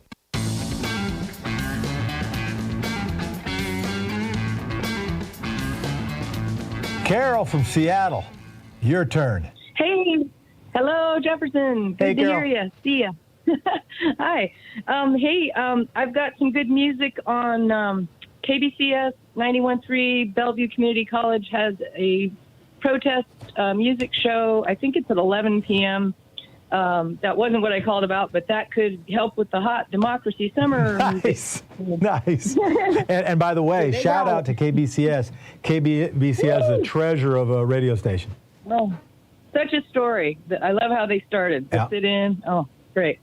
Okay, so I kind of feel like what we need is if we're going to present a problem of any sort, we should also have an action or solution that people can do so that we're not feeling, like left feeling like, oh, great, there's all these problems and there's nothing we can do, right? And I know we do that here, but there's so many people that don't even know political science or civics. So it's like, I feel like we got to make it simple and fun. And momsrising.org is a good one, very positive action group. So I like them. But we also probably need an app just to tell us what to do daily, because we just got done supporting progressive candidates all over the, country. So we treat it like a chess game or, like the most important sport you'll ever play. And is there an app you use, or are you suggesting that there should be one? We need to make one. Right. I feel like someone needs to make Carol. one, and make it progressive. But, if you can't get a nice, strong progressive, then you're going to get the next best one and they'll filter up. And we don't have to listen about Henry Cuellar, or we don't have to lose the Jessicas, in Texas. Right. And, Carol, all that. Carol, I think you're brilliant. First of all, it's the first thing I'm going to say. Yeah. I think you're brilliant, and thank you for calling. And I don't want to hand wave and say, overstate the case. If, the right app is going to save everything. But I think Carol's really onto something, because even if you had 1,000 people, you had 10,000 people, 100,000 people who downloaded this thing, were willing to do one thing a week. And if you could trust the curators of what was on there to say, hey, here are the highest leverage things to do in a handful of categories. Like, for instance, if you knew that Jeff Golden in Southern Oregon was one of probably the 8 most targeted state Senate races in the country. State Senate races, I mean, they don't, state Senate races, they don't make it on this show typically. And I know that race because I happen to live in Oregon, and because he's been the main champion, the one champion in the Oregon Senate for campaign finance reform. It's an issue I care about and work on. And that's why I know about it. But if you listen to sort of popular progressive podcasts, they do a good job of getting to several contested congressional races. Rarely get to something like a legislative race, much less somebody who's trying to turn a county council in some purple or red county. But if we did Carol's idea, and we had an app that say, hey, here's and some algorithm or human body group of people making a decision on here are 10 things that are at least in the top tier of the most valuable ways you can engage this week. And if you had a group of some number or thousands of people who who would be willing to be a part of that, if you gamified it a little bit, made it kind of fun, built a little community, you'd really be onto something. If there is a coder, if there's any software engineer listening, DM me on Twitter or reach out to the show. I'm Jefferson D. Smith, at Jefferson D. Smith on Twitter. I'm working with folks. I've plugged it before because we're trying to give. They have to pay $10.01 one time, but it's $1,000 benefits. We're basically, giving away $9,990 tablets to anybody who qualifies, which is about 40% of the American population, to get free internet. Basically, trying to shrink the digital divide. I know people in telecom, and we might even be able to get devices applied, and we might be able to find some other resource. If there's anybody who liked Carol's idea as much as Carol and I do, and I know this is wacky to respond in this way, but it's Anything Goes Friday, and it's Hot Democracy Summer. We could make a Hot Democracy Summer app. We can call it whatever we want.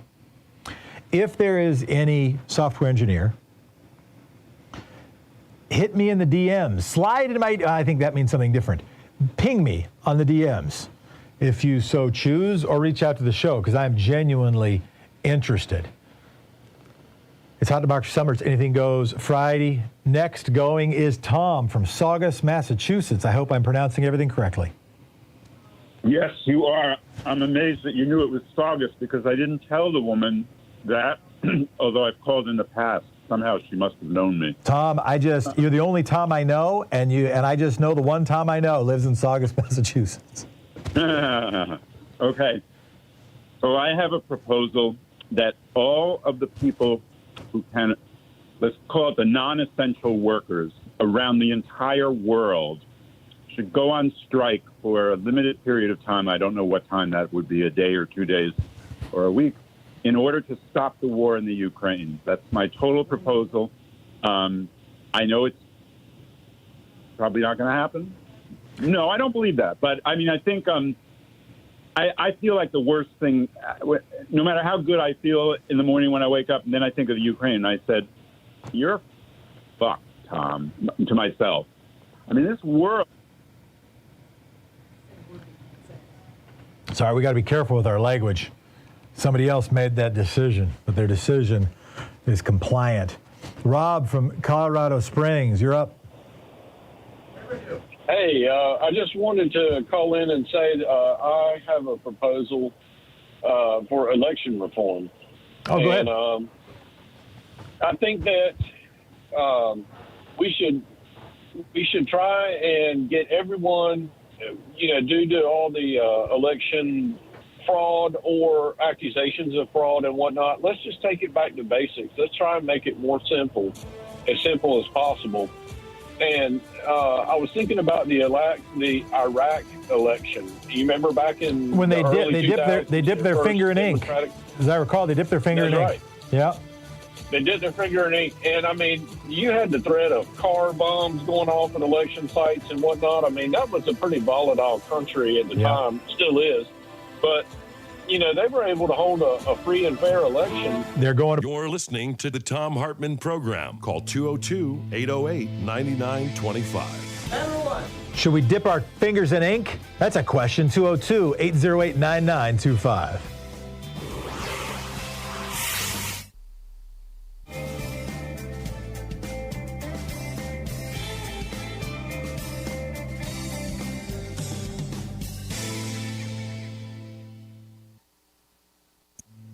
This is the Thom Hartmann Program.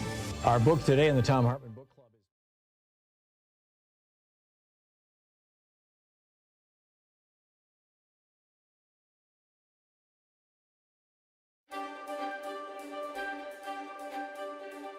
is... Hey, it's Thom Hartmann. We're reading from A Dark Money, The Hidden History of the Billionaires Behind the Rise of the Radical Right in today's Thom Hartmann University Book Club.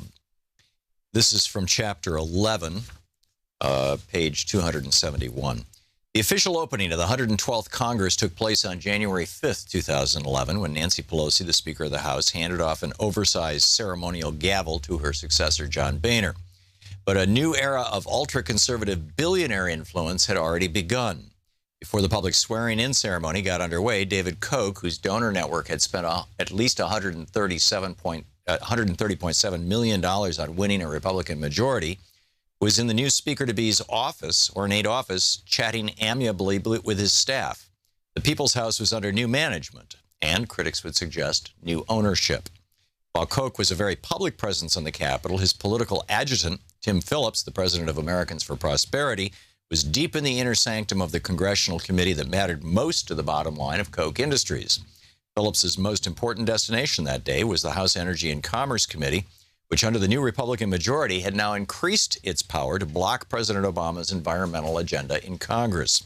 The committee could bury progress on climate change and harass the EPA for the foreseeable future. And then just jumping through a little anecdote about Lee Fong and David Koch, they continue.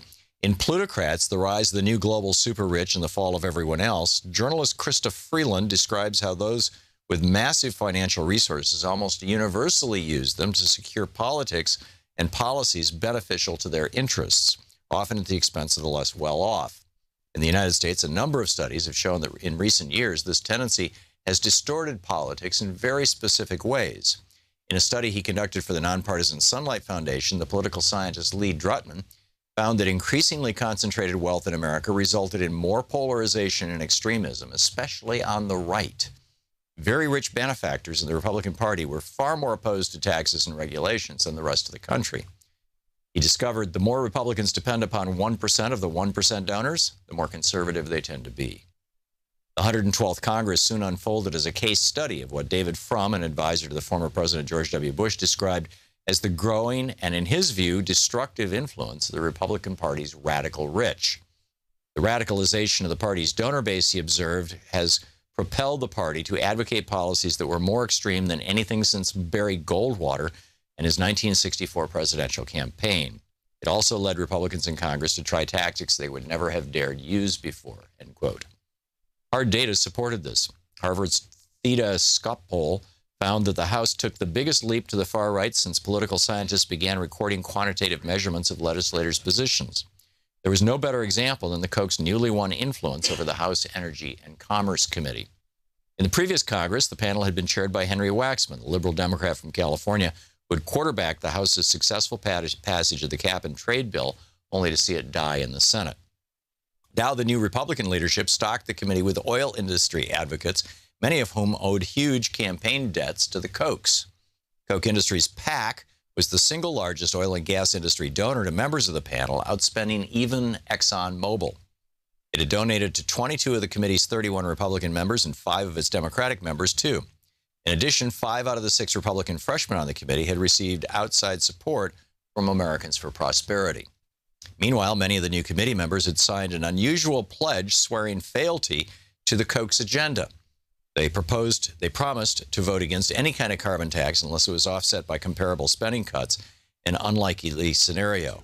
The no climate tax pledge was invented by Americans for Prosperity in 2008, when the Supreme Court cleared the way for the EPA to regulate greenhouse gases as it does other pollutants.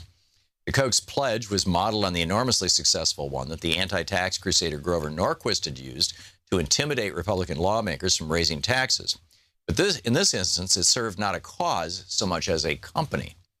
By the start of the legislative session in 2011, fully 156 members of Congress had signed the Koch brothers' no climate tax pledge. Many returning members of the House Energy and Commerce Committee had already taken the pledge, and of the 12 new Republicans on the panel, 9 were signatories, including 5 of the 6 freshmen. A prime example of the symbiotic relationship between the Kochs and the committee was Morgan Griffith, who had defeated Rick Boucher in the district that represented Saltville, Virginia, and was among the new wave of appointees to the Energy and Commerce Committee who were openly indebted to the Koch brothers for their seats. Americans for Prosperity operatives were guests of honor at a victory rally soon after the election, at which Griffith gushed, quote, "I'm just thankful that y'all helped me out in so many ways," end quote. The Koch's investment soon paid off. Once in office, Griffith became an outspoken skeptic of mainstream climate science, drawing national ridicule for lecturing scientific experts as they testified before Congress that they needed to consider the possibility that Mesopotamia and the Vikings owed their success to global warming, and the melting ice caps on Mars showed that humans were not its cause on Earth. Congressman Griffith became a lead player in the House Republicans' war on the EPA, demanding that the agency be reined in. Within a month after he took office, he and other House Republicans gutted the EPA budget by a punishing 27%. Dark Money, the hidden history of the billionaires behind the rise of the radical right, by Jane Mayer. Hey, thanks so much for sharing our program and for reaching out to our stations and sponsors and letting them know that you're listening. It really means a lot to us. And welcome back. This is the Thom Hartmann Show. I'm Jefferson Smith. The call-in number here is 202-808-9925. Hashtag Hot Democracy Summer and Anything Goes Friday today. Thank you. Somebody, is it Bridget? I'm hoping I'm pronouncing that right, Bridget. Shared on Twitter. There is at least one app out there called 5 Calls that she thought we might like. I'll check that out. Again, if there's any coder or engineer who wants to work up something, feel free to hit me in the DMs. I'm at Jefferson D. Smith on Twitter. If you can also reach out to the show, I think it's an interesting possibility.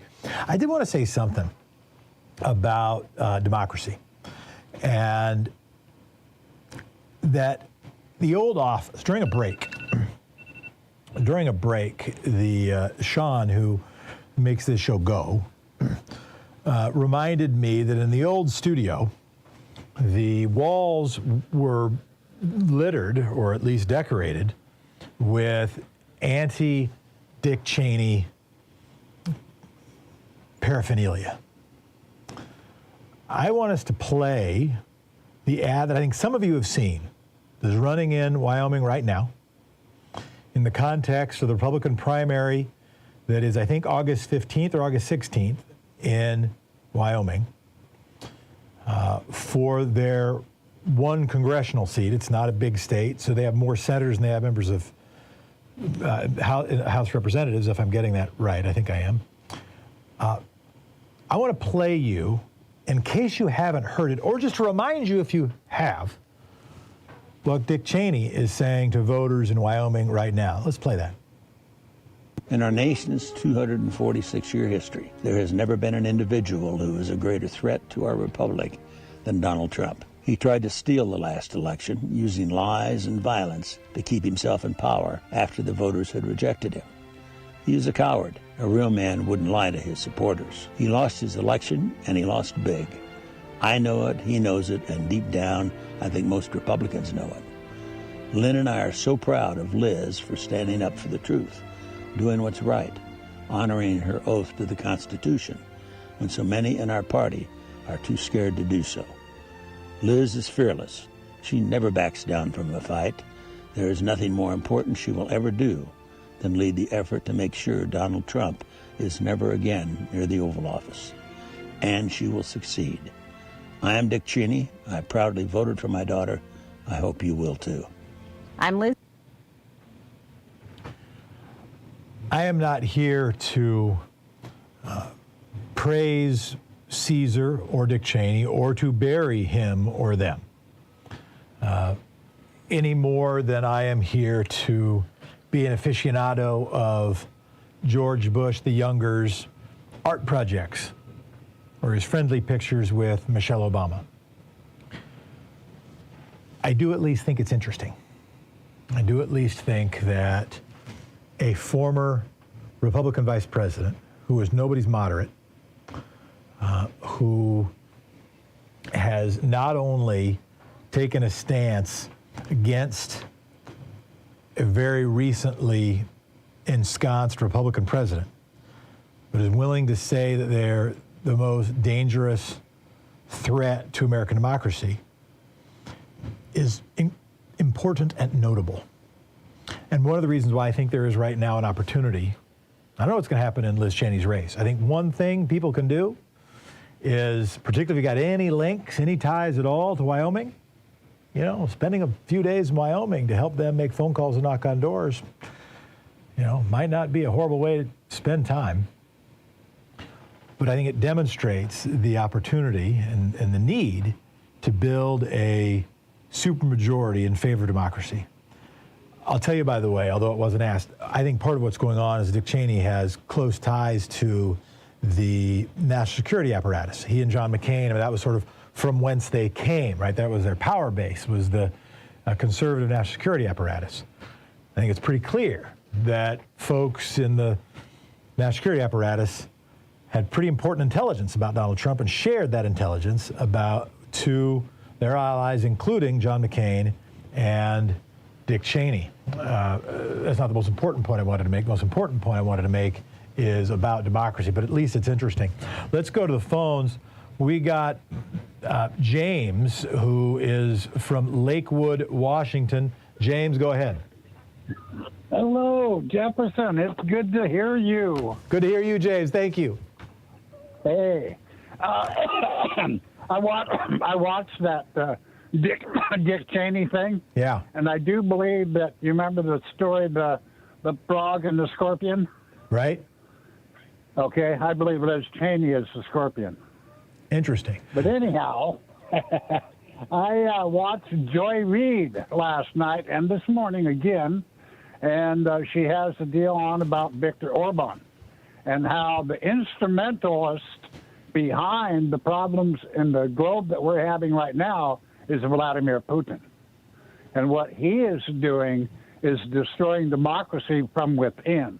And I recommend you go to Joy Reid last night on August 4th and watch her program with Brittany Griner and that story. And the people are going there just shaking their heads because Vladimir Putin is just going to want more and more and more and more because of her.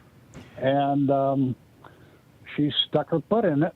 Well, James, I appreciate it, and I share that encouragement for people to check it out. And it's related to a previous caller who said, I think democracy is under threat. And I, with a preamble of we should be careful about overstatement, I agree. And let me add some additional context to that, why I think that is true. Historical context. So after World War II, really important thing happened, which was the Western Alliance. Well, it actually happened in order to win World War II. And that Western Alliance agreed on a number of things, and that included, at least a basic, at least a underlying commitment to democracy. Not everybody has to be a fan of everything NATO does and everything the United States did. And in fact, lots of people, including a bunch of Eastern European-led social media sites, tried to organize, some portions of American voters, including some portions of progressive voters, to really get a cascade against the United States and against the Western Alliance. And I can't and don't want to set aside the important discussions of military operations, but I will at least not address them for a moment. That having a bunch of strong countries, Europe and the United States plus others, India as well at that time, who were committed to the idea of democracy was critically important. And for 80 years, about the lifespan of a human being, that seemed like we'd figured it out, right? Was it Francis Fukuyama who wrote The End of History, saying, oh, we figured it out. Democracy plus market systems, that's the winning form of government, and there's no longer a Hegelian dialectic around what form of government works best or what form of government people are going to use. It wasn't the end of history. If we are gnats not, I don't mean that we're small and weak, but that we have short lifespans. And so if we were born in the winter, we think all of history has been cold. If we're born in the summer, we think it's always been sunny. If we have lived within this 80 years prior to the last few years, think, oh yeah, Fukuyama's right. History is over. Market-driven democracies, which are two different things to be clear, that's the winner. But now we see what's happened in India. Now we see what is happening and continues to happen in Russia. Now we see that the triangulation move of Nixon to try to be slightly better friends with China than Russia was, that now Putin is trying to make sure that we are, and others are trying to make sure, no, maybe Russia will be slightly better friends with China, that they can be at least united in anti-democracy and anti-freedom. That Viktor Orban being invited to CPAC, that the global movement of anti-democracy nationalism, the global movement that is, by the way, adjacent to kleptocracy, adjacent to power being wielded by far too few, not wielded by the many, that set of movements is on the rise. I'm not saying they're going to win. I don't think history is over in a bad way either. But I am saying we cannot take it for granted. I am saying democracy is at stake. I am saying that a coalition of multiple political parties, which the Trump-led Republican Party too much doesn't want to be a member of, but that a multitude of political parties across the world have to unite in favor of democracy and have to be aware of alliances that are breeding exactly against that. And it's kind of frightening. We got 30 seconds. We'll have Mike at the last word before this break. Mike, go ahead. Oh, hi. Hi, Jefferson. Thank you for taking my call. I just wanted to be as brief as I can. I got $13,000 hacked out of my unemployment debit card in February by a hacker through Bitcoin in a matter of seconds. And I've been working with my representatives and the governor. I've talked to him in person, and nobody's been able to do anything. And Wells Fargo was the sponsoring agent, and they are no longer involved, and they say it's not their Any advice? They're about to cut us both off. Any advice for people to avoid hacks? I'll just get our representatives to tell us that these hackings could happen and support us and let us know. You're listening to Thom Hartmann. Appreciate Visit you. ThomHartmann.com for audio and video archives. You are listening to Thom Hartmann Show, 202-808-9925. Anything Goes Friday. Hot Democracy Summer.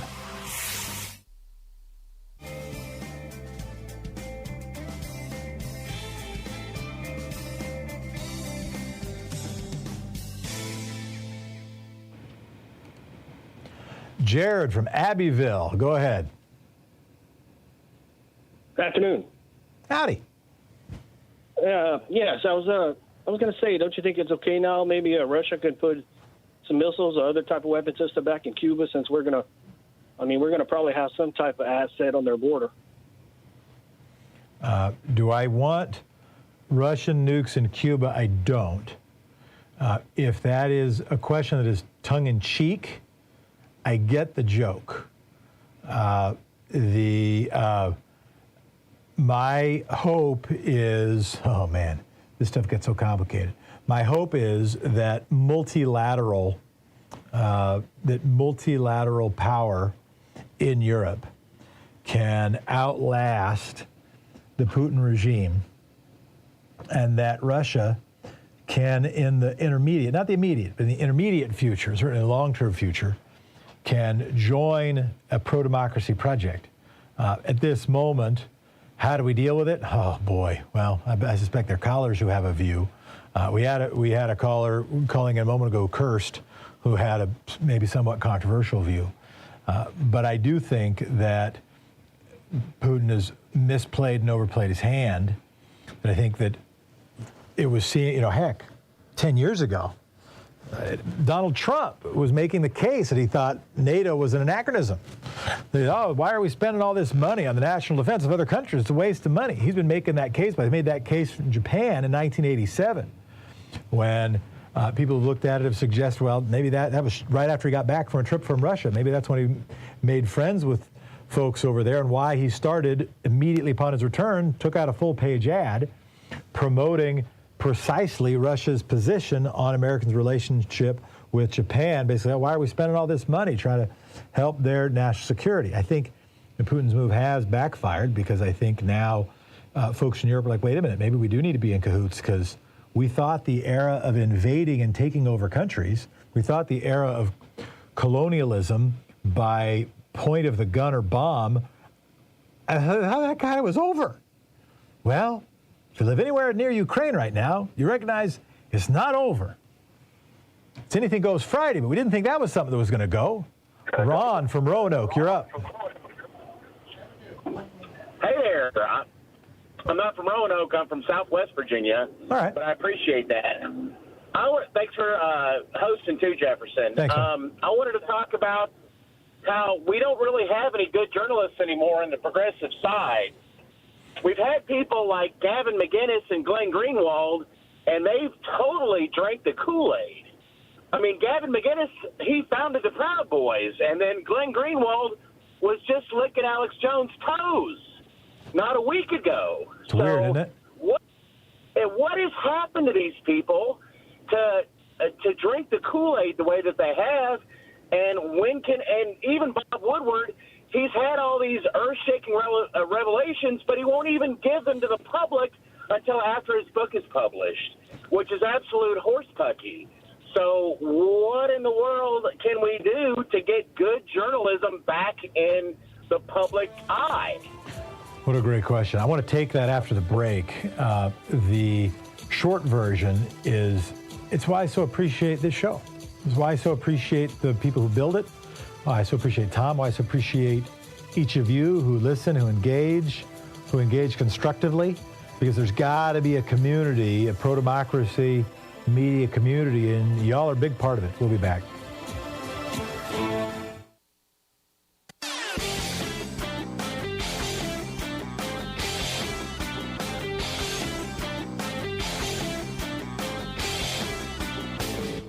Share the Thom Hartmann Program with your friends. We're available on SiriusXM, Free Speech TV, Pacifica, commercial stations nationwide, YouTube, Twitter, Facebook, on the Thom Hartmann app, and you can even tell your smart speaker to listen to the Thom Hartmann Program.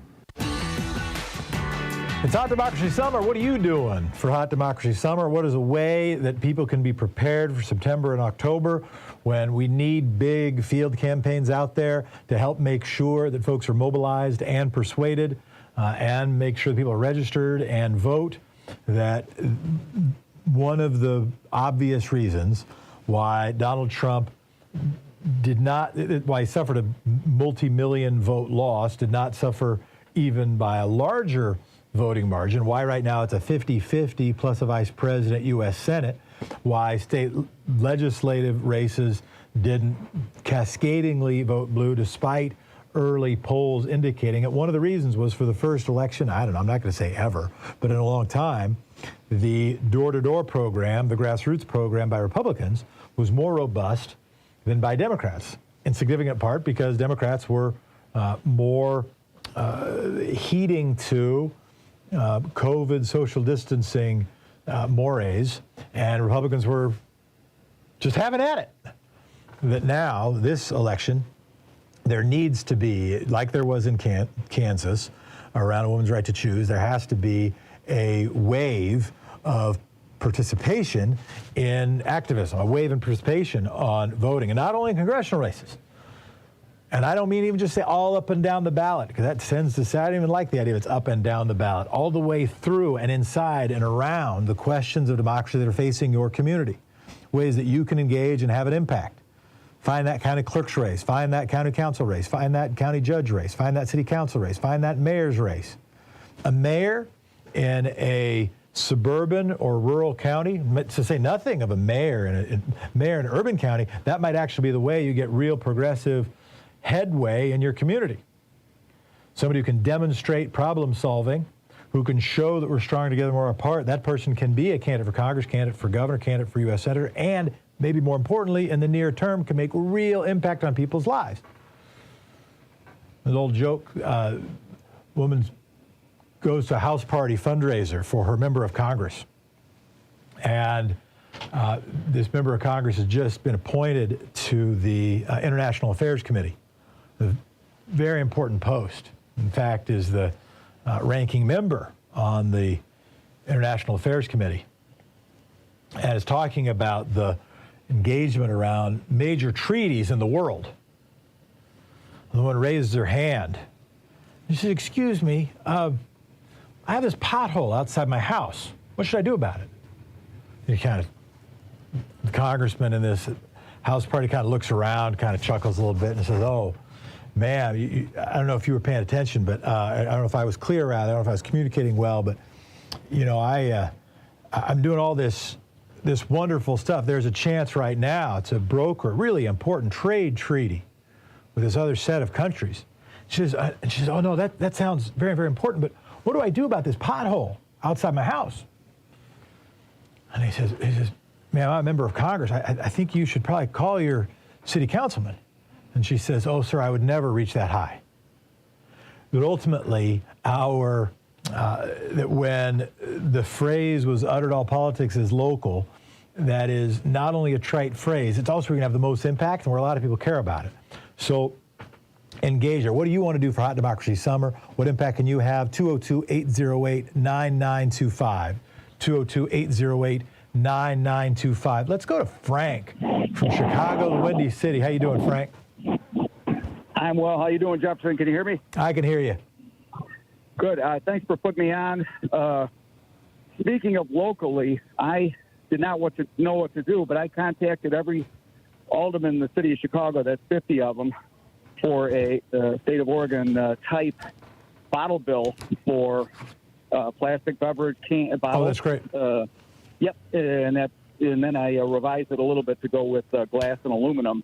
Oregon has had a very good program since 1971, and so I found out, well, this may not be a municipal issue. Well, then I went to the Cook County Board. I contacted the 17 members of the county board, and one of them got back to me and said, "Okay, this is great. I'm a very green person, but go to the state. So long story short, I went to emailed every one of the 119 representatives, and it's about 60 senators in the state of Illinois, and have had some good results. Now, what's going to happen, God only knows, but I really like what Tom says at the end of the show, democracy, we have to participate, tag your it, and I know Master of Civics, obviously, because I started with the municipal level, but hopefully things will get done. And Frank, what a beautiful, wonderful, brilliant way to help. So to be clear, the bottle bill in Oregon, right, it was then a nickel, it just got raised to a dime. You pay an extra, 10 cents for your can, and you get the 10 cents back if you bring back the can. It was a huge success in cleaning up litter and reducing pollution and reducing waste and increasing recycling. It's just an unmitigated success. Well, I'm sure there's ways it's mitigated, but it's a huge success. And that should happen everywhere. And it's one way people can help. And by the way, it's a way people can help even with politicians who are torn up over other stuff. And the way it started in Oregon was by a human being. And one of the things that human being did was just start working on it and just start writing members, I'm forgetting the guy's name, writing members of the legislature. Some people at Boys State and Girls State, the sort of youth leadership, they put in sample bills through that process, and it was a completely bottom-up effort. There are things like that that can get done in blue, in red, in purple states and districts and cities, and that's one wonderful thing to do. That's a great one, man. Thanks for doing it. The Judy from Detroit, you got 30 seconds before the break. Hi, I'm just going to, last time I called in, I told you I was writing postcards to voters in Kansas. Through and look how that turned out. Oh, in Kansas. Judy, you're the reason. You did it. No, I'm one tiny part of it, but you were a part.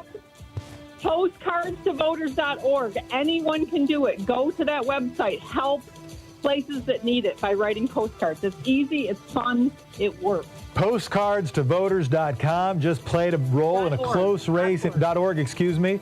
Yes. Thank you so much, Judy, for that plug. What a wonderful one. Hot Democracy Summer. We're going to be right back.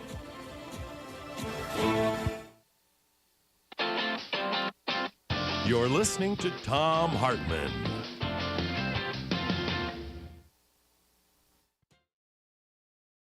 In addition to bringing you the Thom Hartmann Program here on Free Speech TV and Video Media Online, we also have a whole set of ways you can interact with us and tools you can use to spread the word about the importance of democracy and the threats to it in our republic. First, there's your daily homework.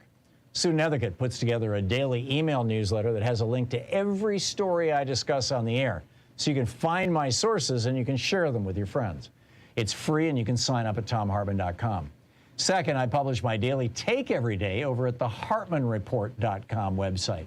That's also free if you want the daily 5 days a week rant in your inbox. No ads either. Third, we have the podcasts.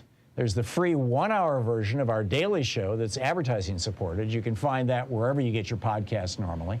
And then there's also the podcast of the entire 3-hour show with no advertisements, and that's available by subscription over at thomhartmann.com. So check them all out at thomhartmann.com and hartmannreport.com.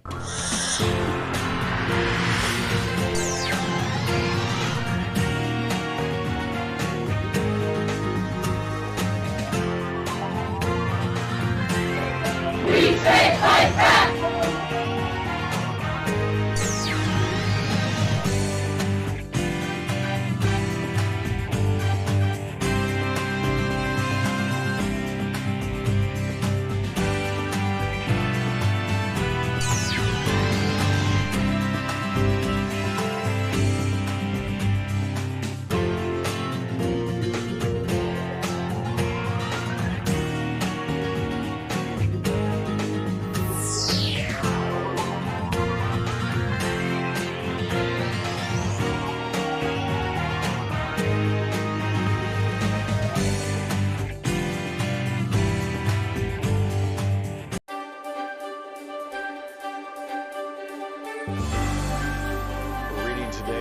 Guns for Hire, how the CIA and U.S. Army recruit mercenaries for white Rhodesia.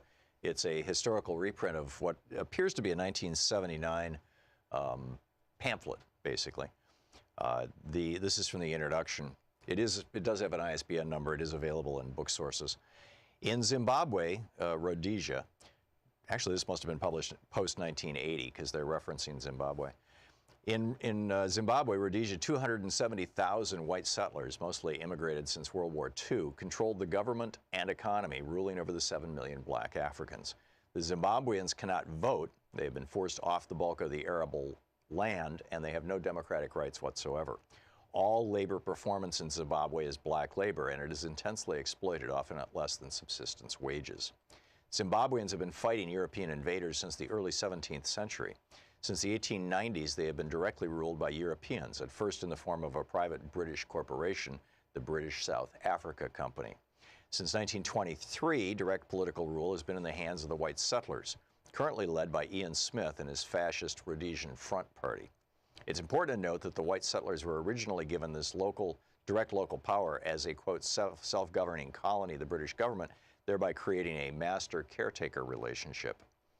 During these past 80-odd years, Western imperialism, the multinational corporations of the United States, Britain, and South Africa, has extracted huge profits from the exploited and oppressed Zimbabwean population via the subsidiaries of the Anglo-Americans, Lonrho, AMAX, Union Carbide, Mobil, ITT, and other corporations. They fully intend to continue doing so as long as they can. The white settler minority has been rewarded for their violent subjugation of the Zimbabwean people with perhaps the highest national standard of living in the world. Sir Roy Walensky, the former Prime Minister of the Central African Federation, which included what is now Rhodesia, once said, "This man Smith has an appeal. It's the appeal of an easy life. For $6,000 a year, you can have 5 servants, a swimming pool, and a lot." Beginning during the early 1960s, however, the Zimbabwean nationalist forces under the leadership of the Zimbabwe African National Union, ZANU, evolved the strategy of guerrilla war to liberate their people and land. It is proving to be very successful. There are 20,000 guerrillas in base camps in Tanzania and Mozambique, over 3,000 in Zimbabwe itself, and this number is continually rising. In a meeting between Stephen Solars, a U.S. congressman, and the ZANU guerrilla leaders, they were reported to reject the possibility of enlisting the assistance of Cuban or other foreign troops, declaring that if we cannot liberate ourselves, we do not deserve to be liberated. Despite Western propaganda to the effect that the U.S. and British only wish to avoid a bloodshed in Rhodesia, don't forget the Zimbabweans have been bleeding for almost a century, their real fear is that the liberation struggle will win. With this victory in sight, it is not surprising that the counterattack by the Smith regime has become more vicious and brutal. Actually, this must have been published pre-1980 because this is when Smith was still in power in Rhodesia. More than 250,000 rural Zimbabweans have been forced into concentration camps. Terrorist raids have been conducted against Zimbabwean refugees in Mozambique. Dusk to dawn shoot-on-sight curfews have been instituted and enforced in the border areas. And escalating counterinsurgency attacks have been launched against the military arm of the liberation struggle, the Zimbabwean People's Army, ZIPA. It is crucial for Westerners to understand that the Smith regime has not stood alone in this barbaric campaign. This pamphlet documents the critically important element in U.S. imperialism's support for the Smith regime, white mercenary reinforcements for the fascist Rhodesian, quote, security forces. This flow of U.S. mercenaries to prop up white Rhodesia is an important, though secret, part of U.S. imperialism's strategy for Africa. The U.S. has massive investments in southern Africa. Zimbabwe alone supplies the bulk of high-grade chrome ore used in the U.S. for jet engines and other advanced technological items. Coal, copper, and other minerals are ripped out of Zimbabwe for U.S. industry. Mobil Oil, Texaco, Hertz Rent-A-Cars, Holiday Inns, and many other U.S. corporations operate illegally in Rhodesia through foreign subsidiaries. More important still is South Africa, the fortress of U.S. interests in Africa, where $1.5 billion is invested by GM, IBM, Ford, and other giant multinational corporations. The liberation of Zimbabwe would, for the first time, penetrate the buffer zone of satellite countries protecting the borders of South Africa.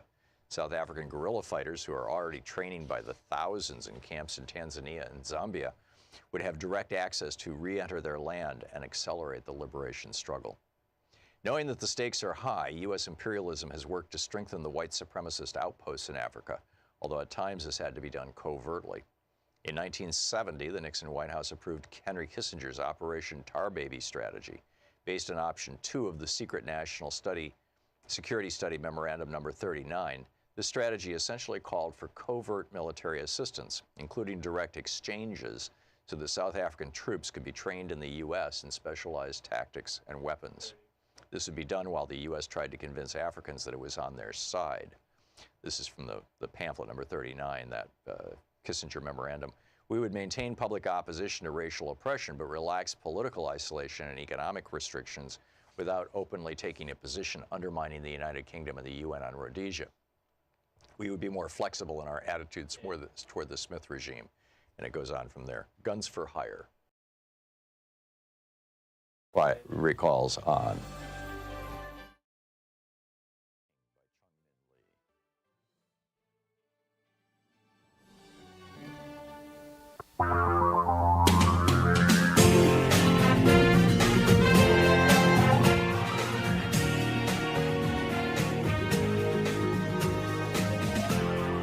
This is the Thom Hartmann Program. Wither democracy. Who are the pro-democracy journalists? The courageous ones.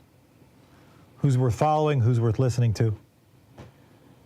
What are the great pro-democracy efforts that each of us can engage in as activists, as members of the coalition of the benevolently irrational, the good people doing good things for no good reason, the priceless people who are worth a lot, not for sale?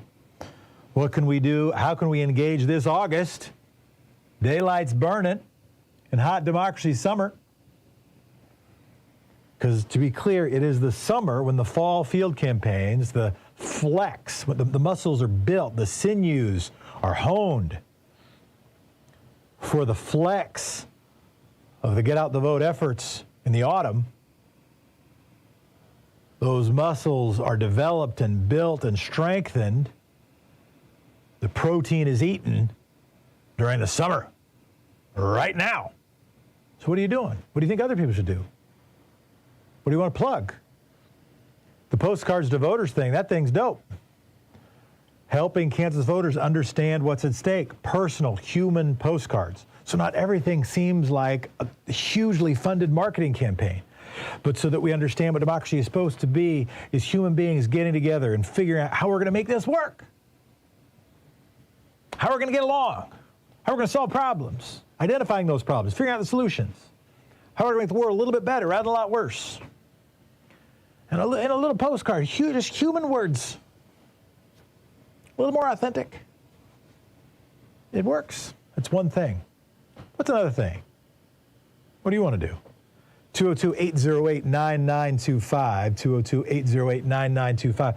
It is Anything Goes Friday. Let's go straight to the calls from Norma in Montgomery, Alabama. How you doing, Norma? I'm fine, Jeff, and it's nice to see you. I used to speak to you years ago. It was years ago. Maybe I should do Monday, because I'm doing Monday. Tom comes back on Tuesday, as long as he's healthy, and we assume he will be. He's not sick. He's just being careful. Wants to make sure not to get COVID on his brief trip. No, his brother has a memorial service. Right, but he's worried when he's there on his trip. He's worried that this is more than you need to know. Yeah, probably. I know. I understand what you're saying. Yeah. In case he catches something. All right. But I have a little advice for people who try to talk to Republicans. First of all, you do not want to talk politics with these people, because they have so many triggers in their head that if you say anything in that line, they get mad. So what you really want to do is talk to them about the government and what the government does and how it affects their lives and how it's going to affect their children and their grandchildren. I always ask them, have you looked at the bills that your senator is submitting? What are those bills for? How do they work? Have you ever even called your representative to talk to him about what you see and hear? And you can do this also with your state government. Who represents you in your state house? Do you know? Do you like that person? And I also try to ease in ranked choice voting, which shocks people. But that's a different thing. But if you don't know what your senator is doing and you don't know what bills he signed on to, how can you even have an opinion of what the government is doing? And I also remind them that, or I teach them, that there is no such thing really as a Republican Party or a Democratic Party. We only have one party, and it's a corporate party. And they don't work for us. They work for the corporations. And they pass laws that the corporations won't pass so they can increase profits. They can hire contract employees, which hurts the Social Security Department, and people don't even know they're supposed to pay in their own taxes or their Social Security or Medicare or unemployment insurance or workman's comp. They don't get it. They don't know how to do it. And so you wind up with people that are being harassed by the IRS or their state revenue department because they didn't know they had to do this. And I said, this is part of the problem. And when the right to work is made a national program, you will have the right to work for nothing. And you can't live off of nothing. And when you're older and you don't have any savings and your Social Security will not pay the rent, you're going to be a homeless person. And if your kids can't earn enough money to buy a house because they've been outbid by a foreign investment group or even someone sitting in a Senate seat buying up rental property, that they'll be paying rent all their lives. These are the things that I try to teach these Republican supporters who think that what they see on TV is real. And there's a term, it's a whole profession, perception management. I said, if you're sitting there watching the big three, you are being brainwashed by perception management, and you don't even know the truth or the facts because you are not doing your own homework. And if you can't do this homework yourself, get your kids who have to write papers for school to write a paper on Senate bills or House bills or how the history of the Supreme Court. I said, all these kids are going back to school. Teach them how to look up this stuff for you and make them do it so that you can understand how your government is supposed to work for you and protect you. And this is how I handle talking to the Trump. So interesting. Norma, and you don't have to answer this question. Do you mind, you are bothered by a question if I ask you, what do you do during the day? If you work, what do you do? I'll be 72 on August 12th. Right now, Tom and I are the same age. Got it. All right. I am retired. I am divorced. Nobody can touch me, and nobody's going to make me sit down and shut up because I know I was born free. Well, Norma, I want to say thanks. We're going to keep on getting to callers. I do want to respond to it, but thank you so much. But I won't move on quite yet. But you see, I don't care where I am or what I'm doing. I just got off the phone with the telephone service because my extensions don't work from swapping from one service to another. And I taught her 4 things. I managed to teach her 4 things. Well, let me stick. But Norma, I don't want to move to that because I want to stick to what you said. And thank you, Norma, for calling from Montgomery. I want to respond to what you said. And what I heard was when I am talking to my Republican, you didn't say the word friends. I'm going to use the word friends. Maybe you said friends. When I'm talking to my Republican friends, I don't talk politics because there are too many triggers. That you're gonna touch one of those triggers. You're gonna touch one of those third rails. You're gonna get them on one of their pre-crafted talking points, and there's no progress there. What I try to do is talking about their government. Do they know what their government does? Do they know what their elected representatives do? Do they know the bills they put forward? Do they know the bills they signed on to? It's brilliant. And not only because sometimes the answer will be no, and it might reduce the person's overconfidence in their understanding of what's going on and thinking that Fox News is telling them straight and telling them, the whole truth, nothing but the truth, and anything, including the truth. But also because it can keep the conversation going and build potential trust. You said a second thing, although I'm going to say it in a different way. And you said, well, sometimes I even mentioned like ranked choice voting. I'll put in a plug for score voting or star voting every time I hear that, not as an instead of, but as another thing to consider as well, or approval voting or other voting systems. And I'll also put a plug in for sortition, for democracy by lottery, by jury systems making some decisions. Not all of them. I'm not going to replace the whole U.S. Senate with a bunch of random selected people. Although, are you sure they'd be worse? And I'm not trying to knock U.S. senators. I have a pretty high opinion of people who go into public service and do that. It is an easy way to have to trade parts of your soul, but they tend to be pretty darn talented people who do it. But if you can get people talking about democracy, including alternative systems that can get us away from just a fight that is promoted in part so that there's a fight. I'm not going to say there's no difference, huge differences. Anybody in any state right now who wants access to abortion recognizes there's huge differences. But sometimes differences are promoted because the fight can make money. And if we can find inroads for a pro-democracy coalition, we got a better chance. Thank you for being here. This is the Thom Hartmann Program. This is the Thom Hartmann Program. We'll do a speed round, 202-808-9925.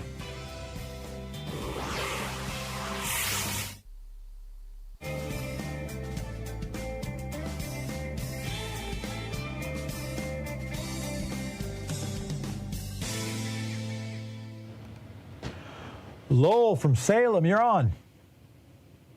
Hi, Jefferson. I wanted to remind everyone that Donald Trump, and I know this is going to be very controversial, but Donald Trump changed the language of the Democratic Party. Because before Donald Trump, what was the message of the Democratic leadership to anyone who lost their job? Those jobs are not coming back. Learn to code. Obama's on video saying this. So is Hillary Clinton. So is Bill Clinton. So is Chuck Schumer and Nancy Pelosi and everybody. They all said that. Trump came in and lied like the charlatan he is. He then said, oh, we're bringing those jobs back, which now, and unfortunately, Joe Biden is not the best representative of bringing jobs back because he's supported every single free trade agreement that's come through. So he's not quite a very good, representative of bringing jobs back. And so you were saying, and how has the language changed? So before Donald Trump, Democrats said those jobs, the jobs aren't coming back, and now you think the message is we're going to bring back those jobs. And you're saying Biden might not be following that perfectly, or might not be the best spokesperson for it, but nonetheless, you hear the Democratic Party message is no, we're going to have more domestic jobs. And by the way, we did just grow 500,000 jobs in a month, or some absurd record-setting number, and absurd in this respect in a good way. Not all of them, of course, pay what people want, but nonetheless, huge job growth. I think I get it, Lowell. Thank you. And I will. I'll throw in something else. That when we silo policies, sometimes it gets us into trouble or leaves us opportunity. One of the best, there's the Blue-Green Coalition, right? The labor plus environment. Very often they're pitted against each other in the same way that the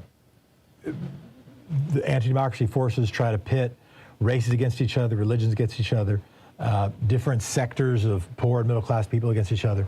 Also try to pit jobs and the environment against each other. One of the best moves to bring jobs back, and that was clearly done in the Trump campaign, like I was talking about windmills, now they kill birds, it's the wildest thing. But one of the best moves to have more domestic manufacture is, in fact, getting manufacturing to and transportation, shipment, to internalize its environmental costs, to actually pay its own freight, pay its own way, polluters pay, to make sure that the real price of energy, including its pollution price, is being paid by the promulgators and users of that energy, including the truck I drive. That one of the best results of that is, in fact, more potential for domestic production, because it changes the arithmetic of making things far, far away and shipping them for cheap. Now, at this moment, with gas prices high, nobody really wants to talk about shipping being expensive. But let's be clear.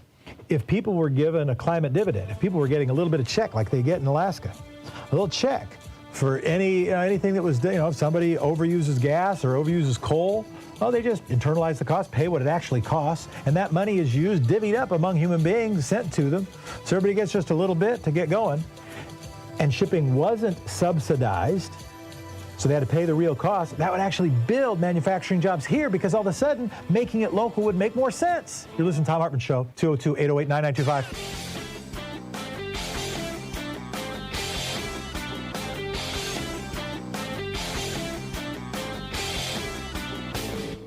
Missed my opening rant today? It's usually published over at HartmannReport.com, where you can read it and share it with your friends for free. Check it out, HartmannReport.com.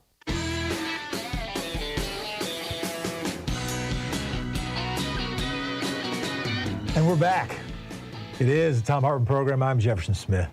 202-808-9925. We'll be doing a speed round. We'll get to your call if you call in, so I hope you will. Let's go straight speed round to Dave from KBCS in Washington, a treasure of a station. Hey, yes. Thanks. Hey, Jeff, great job. Hey, something I haven't heard on the program yet. Taiwan versus China. You know, since 1949, that's 75 years or almost 80 years ago now, the Taiwanese people don't even see themselves as Chinese anymore. They see themselves as Taiwanese. It seems like this one fair way to resolve this whole cotton-picking issue is I had to have a fair referendum just for the citizens of Taiwan, United Nations supervised. Two things in the ballot, two questions, two options. One, do the people of Taiwan want to join the People's Republic of China, or two, remain an independent Republic of Taiwan? And if the citizens of Taiwan voted overwhelmingly on either way, this would send a clear international signal. It would factor in with Beijing's decision to initiate military action or not against the island, and it might even prevent a catastrophic war. I'm married to a Chinese lady. Saving face for the Chinese people, and I'm using kind of a broad brush here, of course, but saving face for China is huge. It's a huge factor. And if the people of Taiwan, who no longer even see themselves as Chinese, but Taiwanese, send a clear, unequivocal message, I think it'd be important. No, it could be important, Dave. One of the big questions, one of the tricky questions is, what then is the lever of decision-making that would get China to honor whatever Taiwan said as one of the real challenges right now? We're in speed round, so I'm going to keep it cracking. Jim from West Palm Beach, Florida. Jim, go ahead. Well, I was going to say something, but I just wanted to address that last question. Is that didn't the Hong Kong people vote kind of on that or make a declaration? Yeah, this is why I responded. This is why I responded the way I did. That the challenge with China right now. If there are regimes that aren't small d democratic, then democratic signals don't necessarily matter to them. And that doesn't mean they shouldn't matter to them, but it does raise the question of what we do. It's one of the reasons why we have to build a stronger pro-democracy coalition in the world, so there are at least economic levers, and right now, capital levers. China's market, China's purchasing power is making so many powerful people, economically powerful people, scared of speaking out about China. Heck, Daryl Morey, the general manager of the Houston Rockets, spoke the truth about democracy. Just a quick tweet that I think he deleted about China, and you had LeBron James criticizing, so it's going to cost us $1 billion. LeBron James, who does some wonderful things, but there's a real concern that if we're all leveraged by selling stuff to China as well as using their products, how do we actually have how are there actually even economic levers, much less military levers in nuclear states, to institute change in China? It's a hard one, but that's not the only reason you called. Go ahead. Well, yeah, but I was calling that these weapons. Do you know that Ukraine was considered one of the most corrupt countries in Europe? And do you know that these weapons, the Javelin and what's the other one? The German one or the French one, the handheld missile. I forgot what it was. I didn't know it a minute ago. Those are showing up on the dark web. Now, the Javelin is going for $30,000. And the Imrod, I think it's called the Imrod, is going for $22,000. Well, I hope you're not advertising, man. No, but it's on there. That's why I'm saying this is the same thing with Afghanistan being a corrupt country, Iraq being a corrupt country.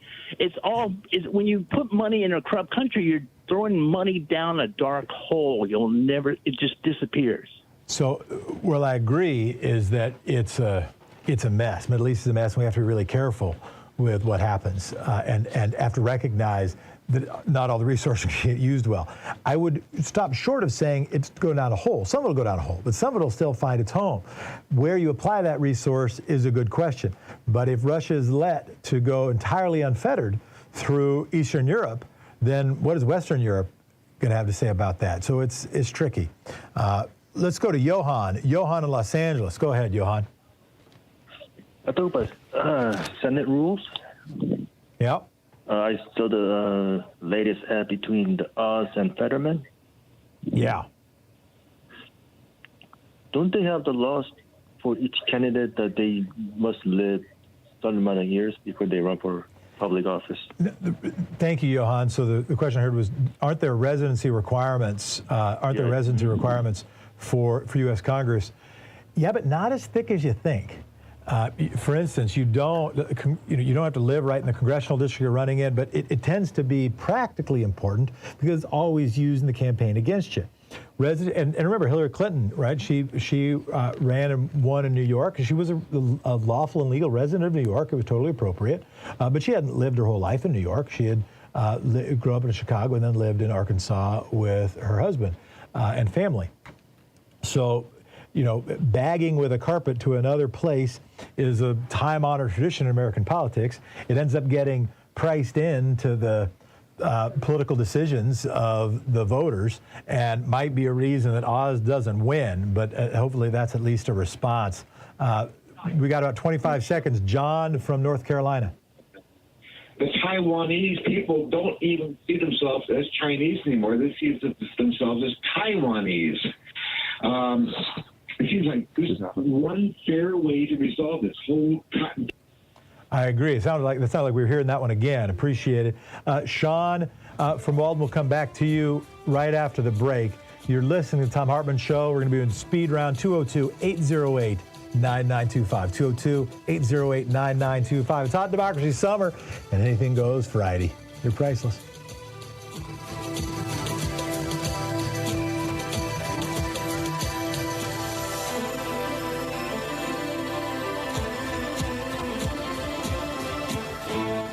You're listening to the Thom Hartmann Program. Call 202-808-9925. It's going to be speed round 202-808-9925. 202-808-9925. Anything goes. Speed round. Hot Democracy Summer.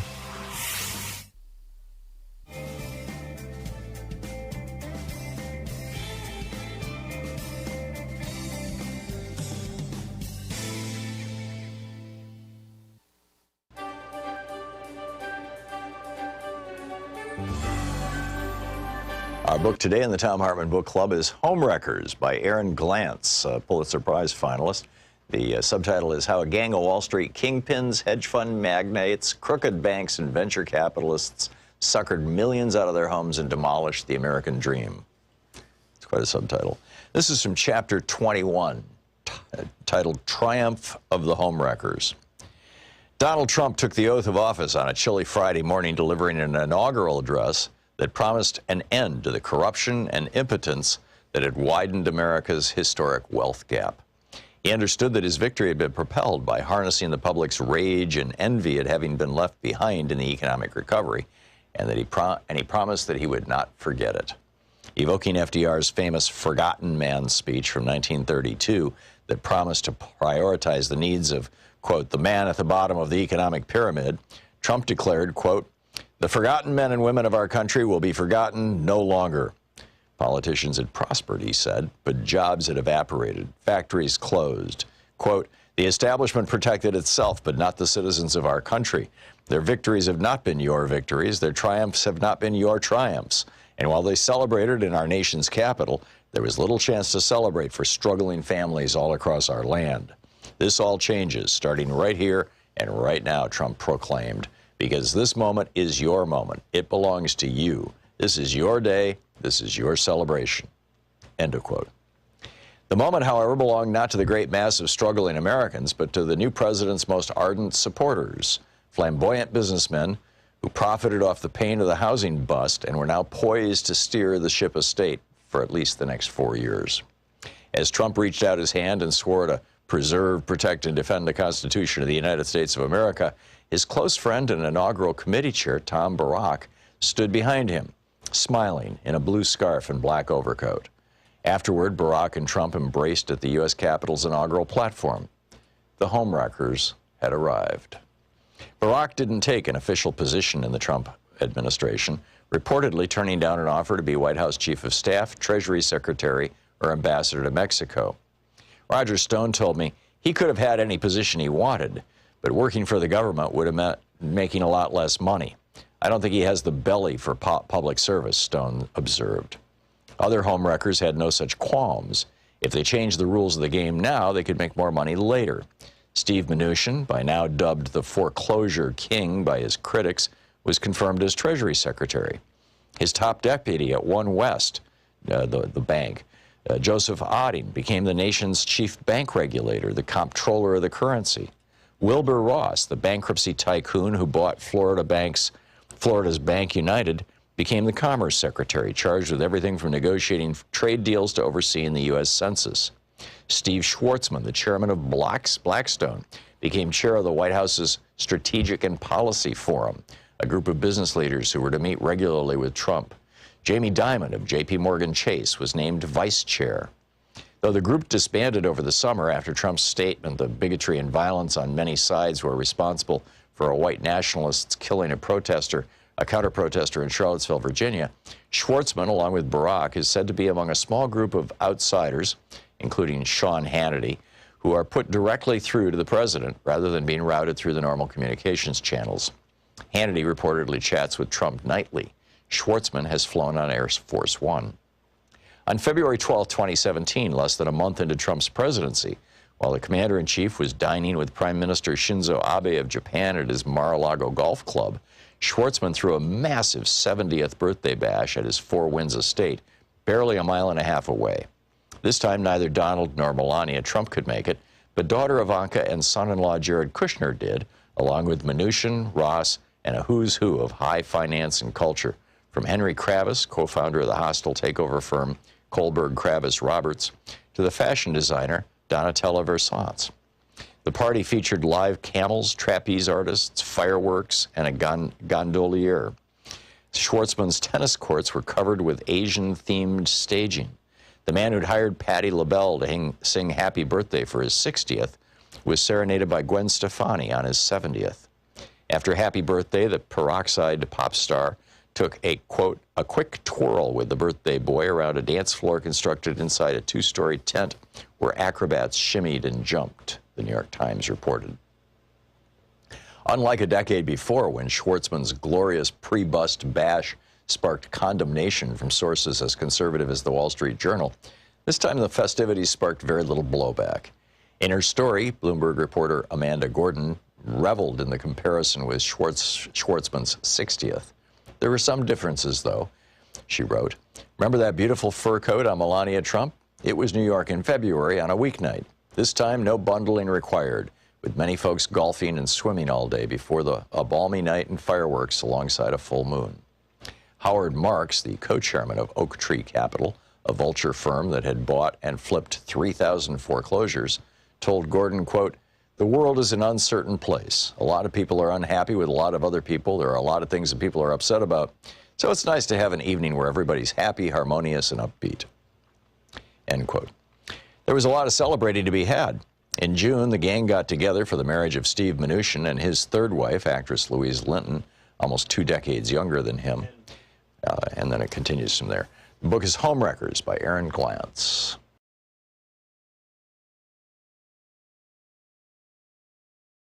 Wherever fine podcasts are found. And we have the full 3-hour podcast available over at thomhartmann.com if you want to really support our program.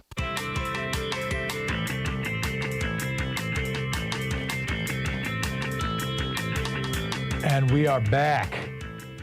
It is Hot Democracy Summer. It is Anything Goes Friday. We're doing speed round. We'll go straight to Sean from Walden, New York. Good afternoon. I wanted to call on Wednesday, actually, to remind Tom that August 3rd was the 41st anniversary of Mr. Ronald Reagan's and the Republican Party's first shot against unions, the middle class, and democracy as we know it.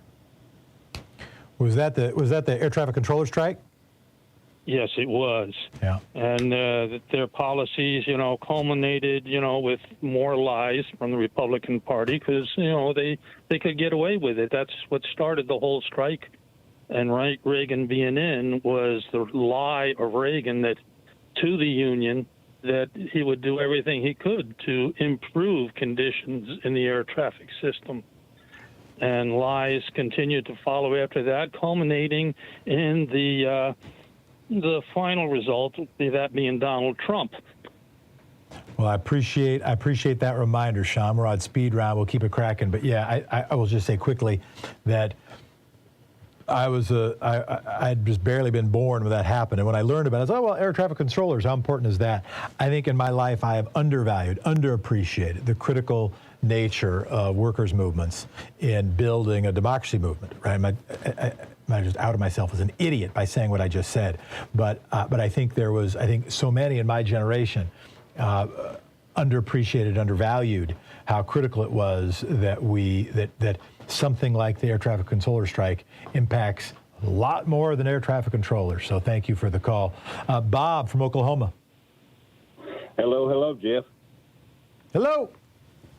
Hey, I get a hope-oriented message, and then I've got a reality-based bumper sticker.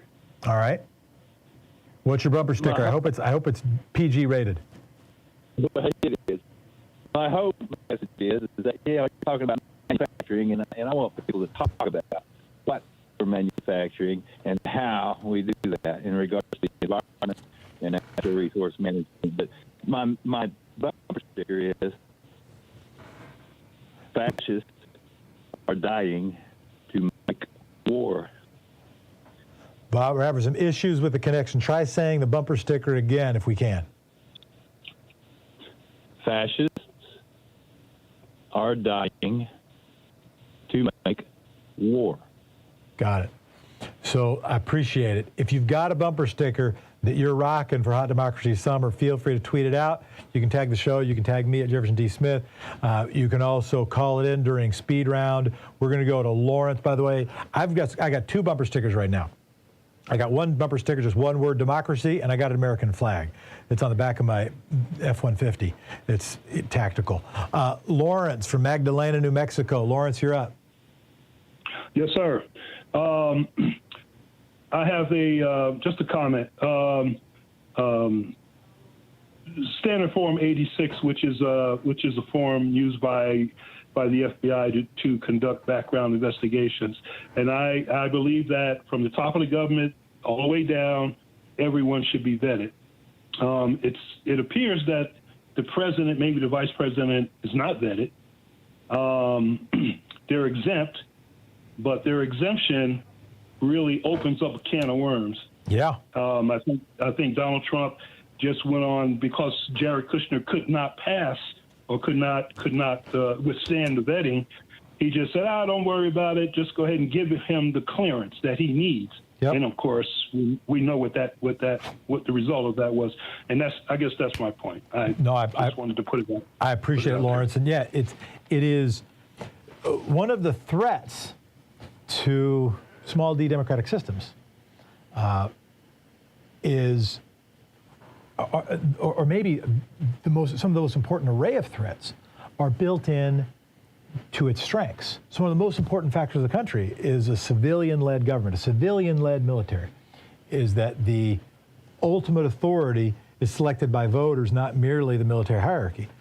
One of the threats that creates, and that means the president is the commander-in-chief of the military, and so that means they are able to bend military rules because they're in charge. And that opens up a great threat. That means one of our earlier callers who was worried about journalists who had been compromised, they should be worried. That is a legitimate concern because we have to make sure that the person in charge at least deeply loves the country and not just as a way to wave the flag to do ill. Let's go to Richard from Pasadena, California. I know Pasadena pretty well. Oh, how great. Richard, I'm not asking for your address, but where in Pasadena do you live relative to Orange Grove? Relative to Orange Grove, I live about a mile below it, down by Colorado Boulevard. I know Colorado Boulevard. All right, keep going. Okay, and out by Sierra Madre Boulevard. Yep. Yep.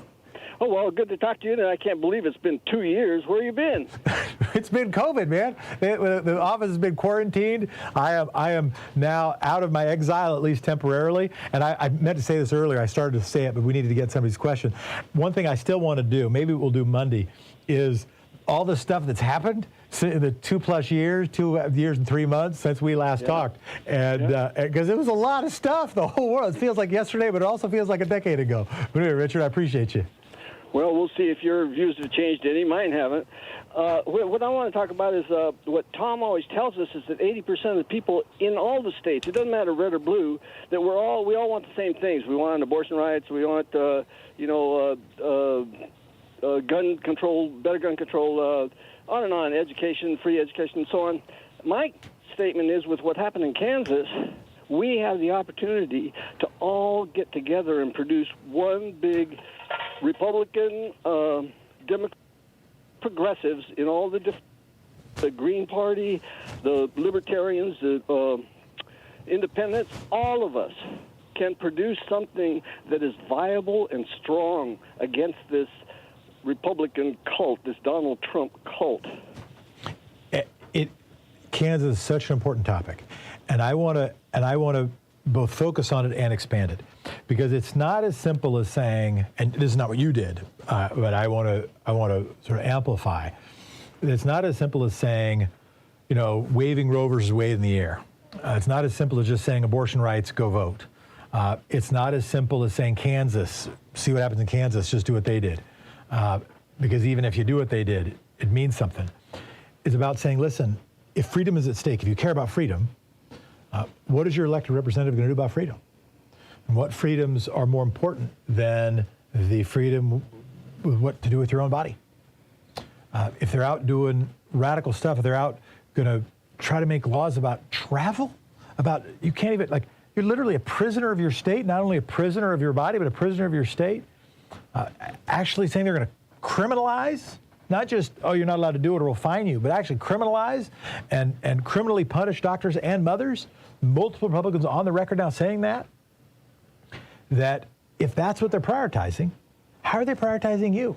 How are they prioritizing inflation? How are they prioritizing your job? How are they prioritizing how we can have an economy that works for everybody? How are they prioritizing democracy? How are they caring about you if what they're caring about is this stuff, is just restricting human freedoms? That I think it is the first thing that we've got to be focused on. And we've got to use that as an opportunity to talk about what's really going on, which includes that and is a symbol of so much else. Because it's Speed Round, I'm going to shut up and go to Darren. Darren, go ahead. Darren from Warren, can you hear me? Dwayne. Oh, Dwayne. Dwayne, Yes, Dwayne. Why would somebody call you Darren, Dwayne? You know why? Because occasionally they make mistakes. I'm sorry. Go ahead, Dwayne. All right. Yeah, I just wanted to give you a few fun facts about Viktor Orban. Yep. Okay, the country of Hungary is about the size of Indiana. The GDP of Hungary is $53 billion, rounded. The GDP of Indiana is $332 billion. So it's like 6 times more for Indiana. So you're not very concerned with what's happening in Hungary? Is that what you're saying? Well, I'm just saying I don't see what the fanboys all like about this guy. Oh, you mean why they care about so much? Oh, no, that's a good question. Because you're saying it's kind of a small country. Our smallest state, Rhode Island, they got a GDP more than Hungary does. Yeah. No, but why? Mostly a Yeah, no, I hear you, Dwayne, and forgive me I'm reminded of the old show Bewitched, where Darren was called Durwood, and I just called Dwayne Darren, and now nobody knows what anybody's name is.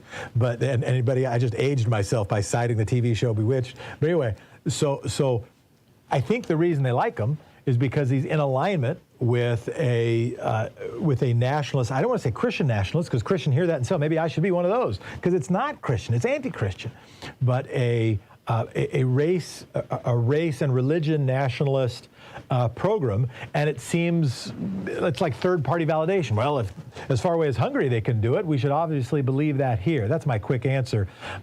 Patricia, you got about 20 seconds. Hi, I just wanted to say about about Taiwan. My best friend was from Taiwan.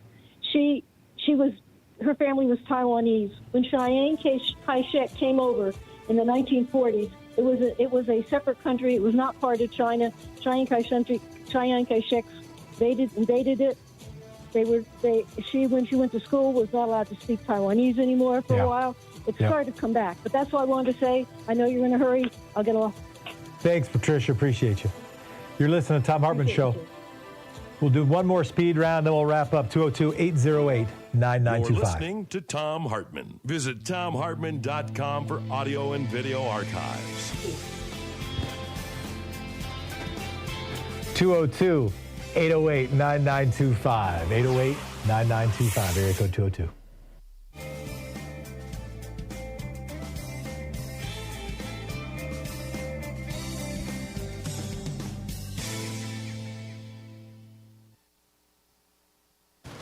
We're on at Free Speech TV from Rayford, North Carolina. What am I talking about? John, you're up. John, can you hear me? Yeah, can you hear me? I can. Go ahead. Okay. So I have an out-of-the-box idea. Okay, I love it. So there's a lot of people, pretty much that have this, idea of an accelerationist where if we were to get a Trump or someone else in office, then they would do enough damage, burn everything down, and then we would have the progressive backlash.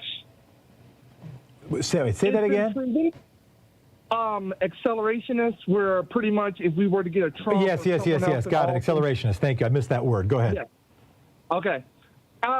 I understand the concept, and it has worked in the past. But personally, I don't like the idea of all the harm that would be done. There you go. I'm with you. All right. So my idea is taking a page out of somewhat the contract with America, but I sort of mean an actual contract, which I don't know how legal that'd be, again, out of the box.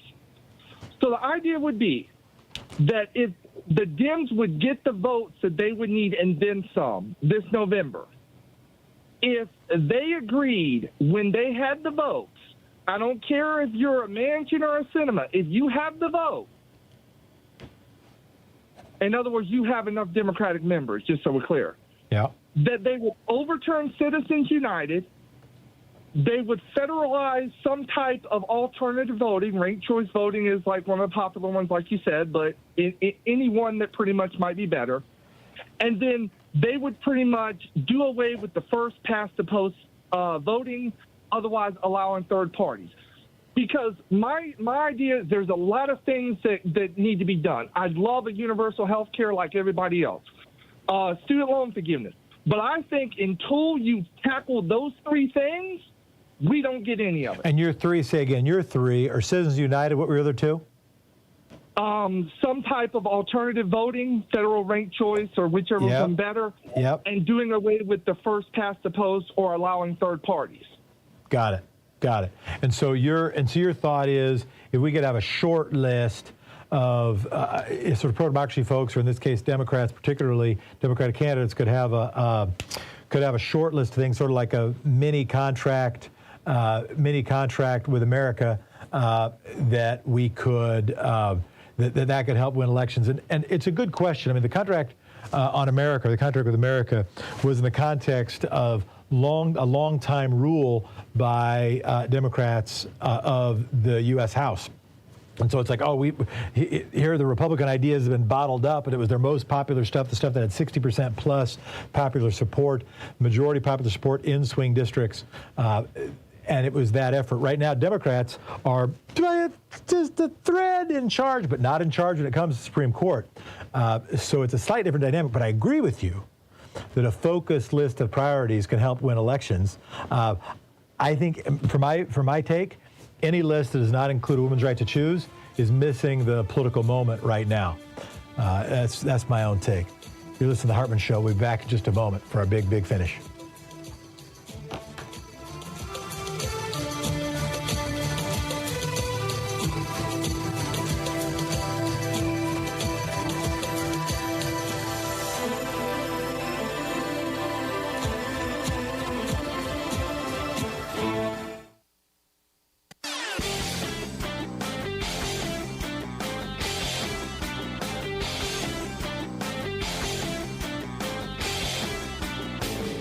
Hey, I've got a new book out. It's called The Hidden History of Big Brother in America, How the Death of Privacy and the Rise of Surveillance Threaten Us and Our Democracy.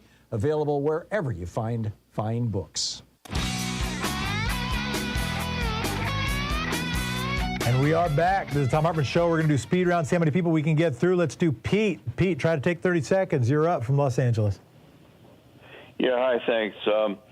I'm just speculating and wondering, couldn't Alex Jones sue his lawyer for malpractice and maybe even recover the amount he was fined for by being found guilty? I'm not going to give legal advice, but I think your speculation is pretty good. Like a pretty good case that you have a pretty decent case for malpractice for sending all the text messages and then not apparently responding to an email indicating the mistake, and that person would be insured, would have malpractice insurance, but there'll also be the optics that that truther has got to has to deal with, right? Like if he sues his own lawyer, is that the move he wants to make? It's a good question. What signal does that send to the next lawyer he's going to try to hire? So it's tricky, but it's an interesting point. I hadn't thought of that enough. Bill from Sun City, Arizona, you're on Speed Round. Hi, Jeff. Thanks.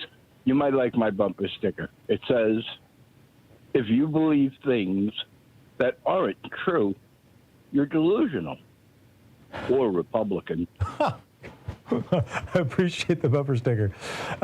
Reformer from Eagle Rock, California. You're up. Well, thank you. I agree with the other person, and I think you, in that this is a perfect time with abortion and gun control that we get the young people who are forcing gun control and everybody else, males and females, who are for reproductive rights, that all of that across this nation has the potential to bring us all into one type party. It doesn't have to be a particular name party, but to be the word I use is coagulate, but it's not. Together. Those two issues could bring this entire nation together before the elections in November. And is your name Reformer? Yeah, Reformer. Well, that's what they call me because I go by Thomas Paine's, when the government produces wretchedness, reformation is necessary. So I use it all the time, and that's why they call me. So it's your self-given name, which I appreciate. Thank you so much for calling. No, I think there is an opportunity right now to see what's at stake. As I had said before, I had thought the Supreme Court, starting with Rehnquist, was led by essentially Republican operatives, people who had been political players prior to being legal players, who were cognizant of the political impacts of their moves, knowing, of course, they had lifetime appointments. That's another topic, but cognizant of it. They're now reaping the whirlwind, and we've got to make sure democracy can provide that whirlwind of a pro-democracy movement. Scott, you got 30 seconds. Hey, thanks, Jeff. We've missed your voice, and your dad's here in Portland. The bumper sticker for you. If you can't convince them, at least confuse them. That's my speed. Thank you so much, Scott. Love you. Fred from Minneapolis, you are our last caller. You got 30 seconds. Oh,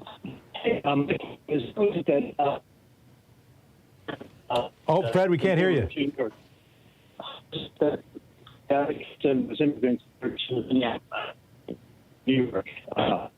Sorry, can you hear me? Well, Fred, I apologize. We can't hear you. It was a bad phone connection. I am going to assume that you said something brilliant, and I'm going to appreciate you saying that brilliant thing. I want to say thanks to everybody for listening today. Let's be over here. Because here's how I want to finish. Whose job is democracy? So many of the challenges we face are nobody's job. In a market sense, what big company benefits from fundamentally improving our systems, our health system? Whose job is it to save the climate? I know if I drive my truck all over the place, it doesn't have that much impact on the air I breathe or the water that I drink. But I also know if we all do it, we're all hosed. Whose job is it to protect the sanctity of elections? Where's the market profit in that? Whose job is it to redeem ourselves from the oppression of black slavery and the genocide of Native Americans?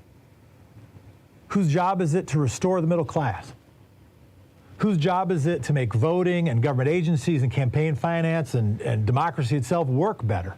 There's no obvious financial profit in that. So many of the daunting challenges and exciting opportunities we face are, in a market sense, nobody's job. And that's why you are so important. You're the coalition of the benevolently irrational, the good people doing good things for no good reason. And you are priceless. Definition of priceless: worth a lot, not for sale. Thanks to all of you. And thank you, democracy. It's an honor to be on the show today. It's an honor to join you. I learn something every time. You make me think every time. Every time I have to go home and take notes and think about where I screwed up and what I have to think more on and how I can try not to be a moron. I appreciate all of you. Tom will be back on Tuesday. Thoughts to him and his family. We will see you on Monday. I will be back. Appreciate you so much. Thank you so much to the staff. If you have a thought, if you have a last moment, think about on Monday, what can we do for Tom? We should do something nice, shouldn't we? He might not be listening to the show, so it could even be a secret. What could we do for him? If you have that idea, text it in. You could tweet me at Jefferson D. Smith. Most of all, I appreciate you a ton. We'll be back on Monday. This is the Thom Hartmann Show. You know the number. Tell your friends. Share it with them. We'll have a good time together again on Monday. We appreciate you. Be well.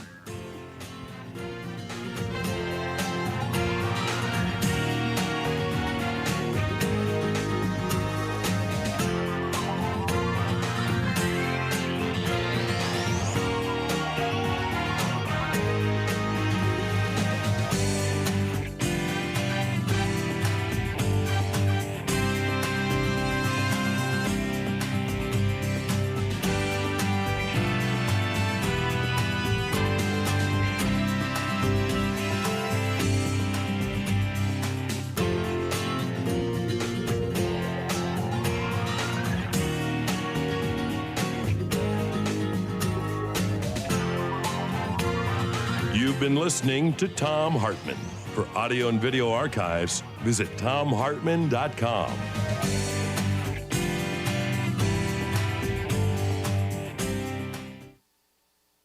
In addition to bringing you the Thom Hartmann Program here on Free Speech TV and Video Media Online, we also have a whole set of ways you can interact with us and tools you can use to spread the word about the importance of democracy and the threats to it in our republic. First, there's your daily homework. Sue Nethercutt puts together a daily email newsletter that has a link to every story I discuss on the air, so you can find my sources and you can share them with your friends. It's free and you can sign up at thomhartmann.com. Second, I publish my daily take every day over at the hartmannreport.com website. That's also free if you want the daily 5 days a week rant in your inbox. No ads either. Third, we have the podcasts. There's the free 1-hour version of our daily show that's advertising supported. You can find that wherever you get your podcasts normally.